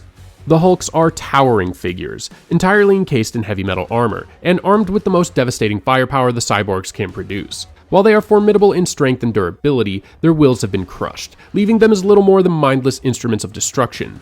These hulking giants represent the pinnacle of the cyborg's twisted ambitions, though few ever attain this grotesque form. For most, the transformation into such an imposing machine is the ultimate, albeit horrifying, goal. Cyborg forces occasionally deploy infantry fighting vehicles to transport grotesques into battle. These heavily armored war machines are equipped with powerful cannons and exceptional protection, capable of withstanding most forms of attack. Their armor is resilient enough to shrug off all but the most concentrated anti-tank fire, and even then, a direct hit may not necessarily be enough to destroy them depending on the angle of impact. These towering giants surpass even the Hulks in size and strength. They represent the pinnacle of cyborg society, wielding immense power to dominate and control their cybernetic subordinates. These tyrannical figures are the true architects of the cyborgs regime's oppression. Cyborg siege mechs embody the extreme of self-modification practice, with little to no trace of their original human form left after their transformation. These monstrosities are heavily armed, equipped with anti-tank turrets, and armor thick enough to rival that of tanks. Engaging these monstrous machines requires heavy firepower, as they are formidable opponents capable of withstanding most conventional attacks.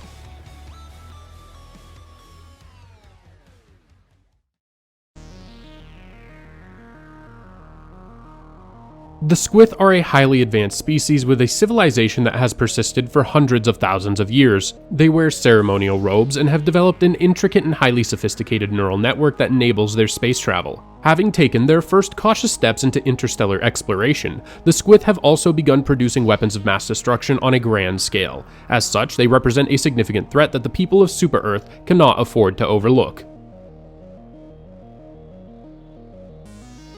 The Scout unit is equipped with a highly advanced cloaking device, rendering it almost undetectable. It is believed that these drones are used by the Illuminate civilization to maintain tight surveillance on their surroundings. On the battlefield, they serve two purposes. They are deployed to gather intelligence on enemy positions and, when necessary, can teleport in more heavily armored warriors to reinforce their position.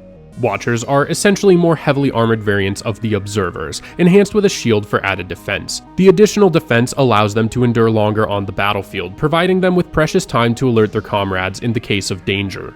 The Obsidian Observer is thought to be a more advanced and weaponized iteration of the Watcher, one which uses weaponized nanotechnology. Tripods are three-legged combat machines under the control of the Illuminate, designed to use electrostatic technology to capture, subdue, and torture their prey. These robotic units serve as a dark mechanical counterpart to their aquatic creators, embodying the cruel and oppressive nature of the Illuminate's forces. Specialized in stealth and hit-and-run tactics, Hunters are elite soldiers equipped with long-range electro-pulse gauntlets capable of vaporizing the air over distances of up to 10 kilometers.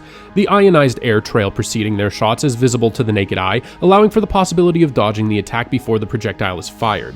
For the Illuminate, ascending to the rank of Hunter is a crucial first step on the path to becoming an illusionist, a higher tier in their ranks. In Illuminate society, knowledge is the foundation of the hierarchy, with those who accumulate enough wisdom rising to the rank of illusionist. The role of apprentice is the final stage before this transformation. Apprentices are formidable opponents, often appearing in the vanguard of an Illuminate assault. They wield powerful nanotechnology capable of incapacitating foes from a distance before closing in to engage in brutal melee combat, using their advanced weaponry to slice through their enemies with deadly precision. Outcasts are apprentices who failed to achieve the required level of knowledge and were cast aside by Illuminate society. Shamed for their inability to learn quickly enough, they are relegated to the front lines, cloaked in a stealth field and armed with only basic melee weapons. These individuals serve as a grave reminder of the Illuminate's harsh caste system, where failure to meet intellectual standards results in being discarded and forced to fight and die in battle.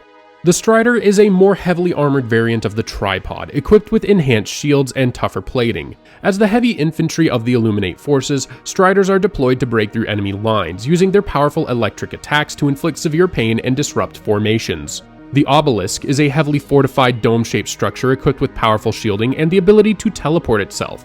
It can generate an energy wall that allows Illuminate forces to pass through while blocking everything else. However, when the Obelisk activates the defensive barrier, it exposes its core, leaving it vulnerable as its only means of protecting itself is its shield. Illusionists are highly esteemed within Squith society, possessing the ability to manipulate other sentient beings through advanced nanobot technology. Soldiers on the front lines have reported experiencing vivid hallucinations, an overwhelming sense of dread, and a general loss of will to fight when confronting these twisted individuals. In addition to their mind-controlling abilities, illusionists are protected by a shield similar to that of the Tripods, making them formidable opponents in battle. Council members are the supreme rulers of the Illuminate species, wielding immense political power and control over their most devastating weapons of mass destruction. They share similarities with illusionists in their abilities, but are distinguished by their higher status and significantly stronger defenses. Encountering a council member on the battlefield presents a rare and critical opportunity to weaken the Illuminate threat, as taking down one of these figures would severely diminish their influence and capabilities. Intelligence indicates that the Illuminate Great Eye is a massive AI entity tasked with overseeing their society, ensuring conformity by correcting any behavioral or even cognitive irregularities. These formidable creatures are heavily armored and may possess crucial control over the Illuminate's weapons of mass destruction. It is critical that the Great Eyes are eliminated whenever the chance arises, as doing so could disrupt their control and potentially cripple their access to devastating technology.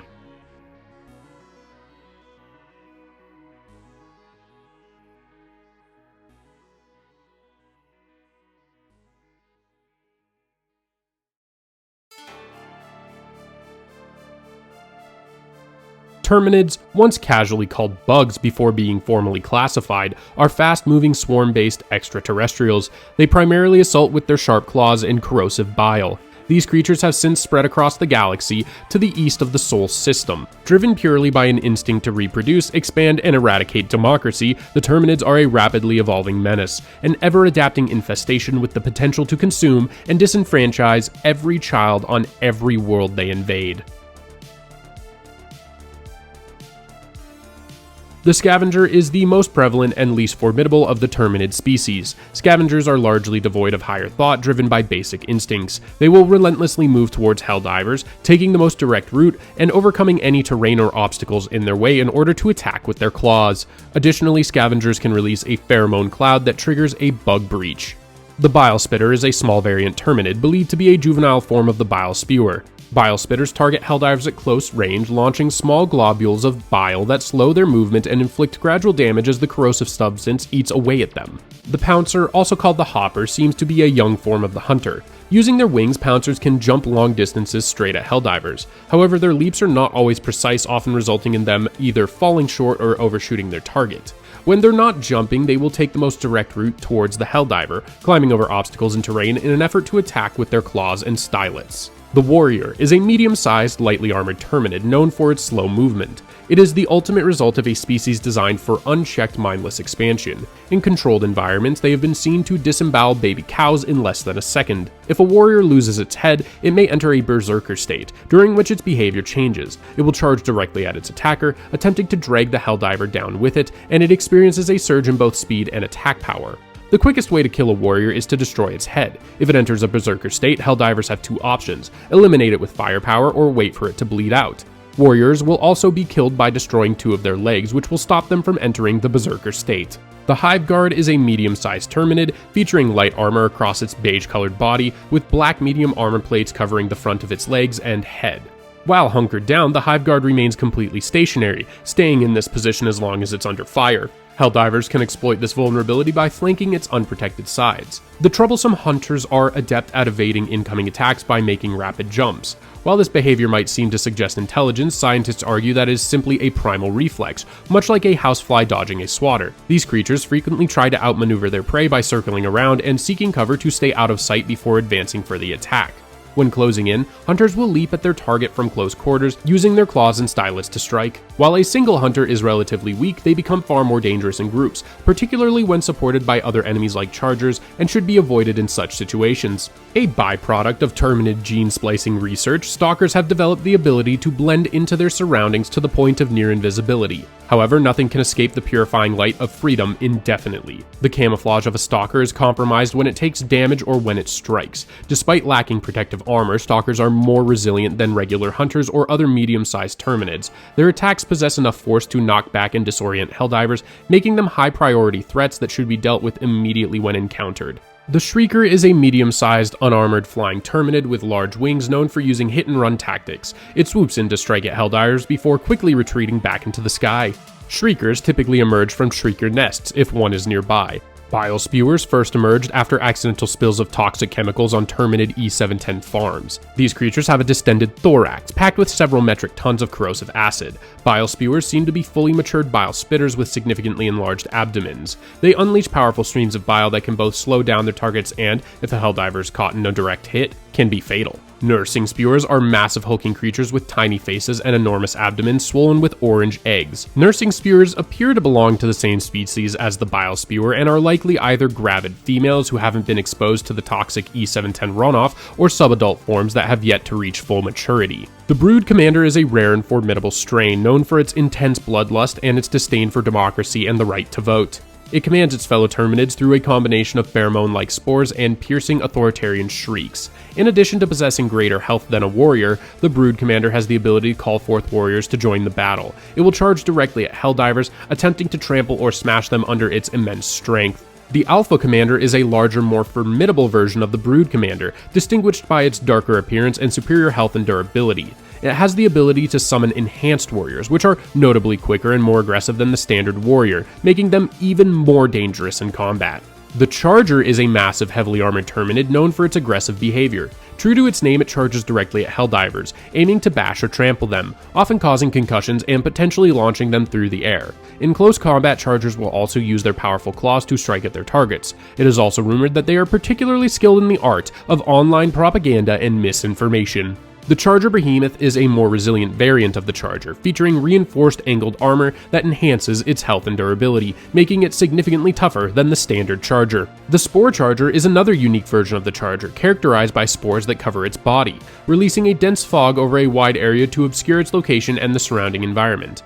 Upon death, it detonates, spraying corrosive acid across everything in its vicinity. Impalers tunnel their three-bladed tentacle head underground, allowing them to surface near Helldivers in order to obstruct and assault them. The Bile Titan is an enormous, heavily armored Terminid super heavy, seemingly the final evolution of a bile spitter. Despite its massive size, it can rapidly close the distance with Helldivers, unleashing deadly bile in a manner similar to a bile spewer. Its immense claws can also crush any Helldiver unfortunate enough to be close by. As the largest known Terminid strain, a single Bile Titan is capable of wiping out an entire Sief platoon. Engaging it without the backing of a powerful orbital stratagem is strongly discouraged.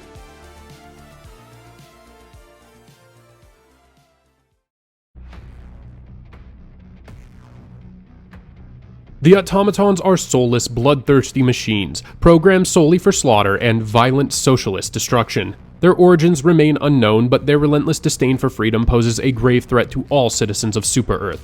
Be advised, attempting to uncover the Automatons' origins is considered a direct violation of Super-Earth's democratic principles. Super-Earth also reminds its citizens that any involvement with Automaton propaganda is classified as socialist terrorism.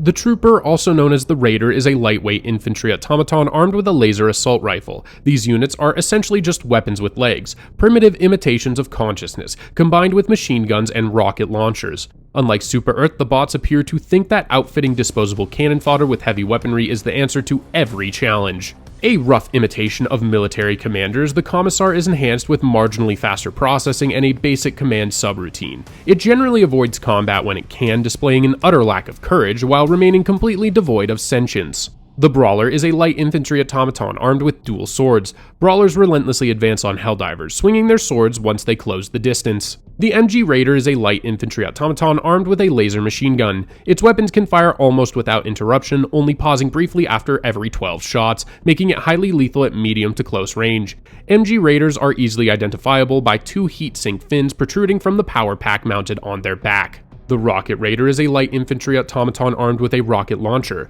Thanks to their compact size and preference for engaging from a distance, Rocket Raiders can be a constant nuisance. Their rockets can send Helldivers flying, leaving them vulnerable to attacks from other automatons. The Assault Raider is a light infantry automaton outfitted with a jump pack, a laser pistol, and a sword. The Jet Brigade variants are capable of coordinating their jumps, allowing them to synchronize their movements and potentially overpower a Helldiver. The Marauder is a light infantry automaton armed with a laser assault rifle and serves as a lightly armored version of the Trooper.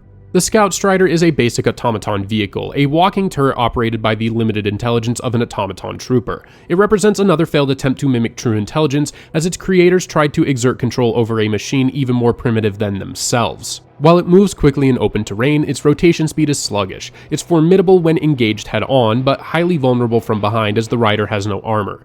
A light vehicle armor shield on the front protects the operator. The Scout Strider frequently fires its powerful laser cannon at targets without warning, making it difficult to avoid.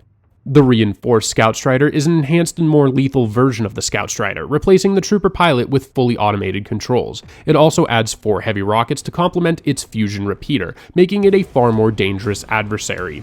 The Berserker is a brutal, primitive creation, with CPUs embedded in each of its chainsaws, programmed for a single purpose: closing the distance between the saws and their target as quickly as possible. As they charge towards Helldivers to attack, they let out a distinctive screech. Though they pose no threat outside of melee range, the real danger of Berserkers lies in their tendency to attack in groups of 3 or more. The Ironclad Devastator is designed to crush those who oppose the Automatons' totalitarian ideology, armed with a wide variety of brutal weaponry, including arm cannons, shields, machine guns, and rocket launchers.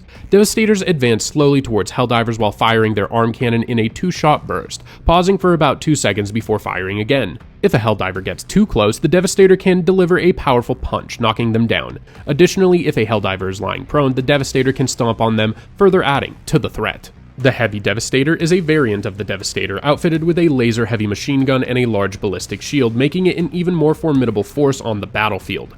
The Rocket Devastator is a variant of the Devastator, armed with rocket pods and a double-barreled laser arm cannon, enhancing its destructive power at range. The Gunship is an airborne automaton vehicle armed with rocket launchers and laser machine guns. It is a highly dangerous adversary, distinguishing itself from other automatons with its speed and agility, making it difficult to hit.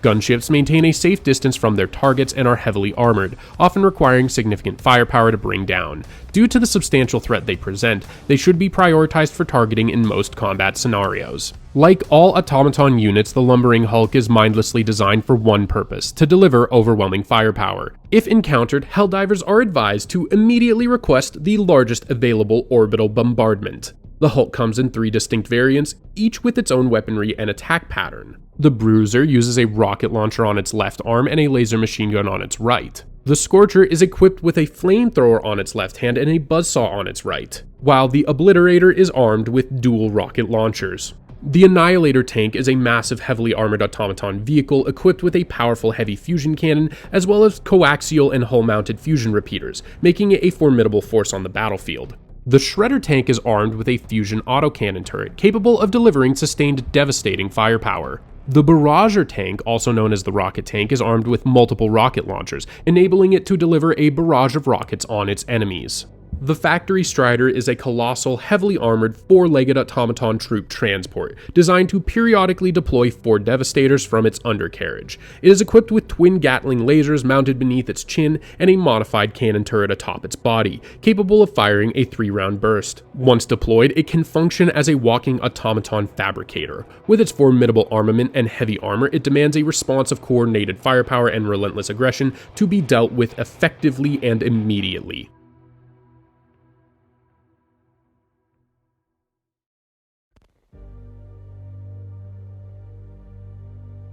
The Illuminate were once known as the Squith, an aquatic race deeply devoted to the pursuit of knowledge and scientific advancement.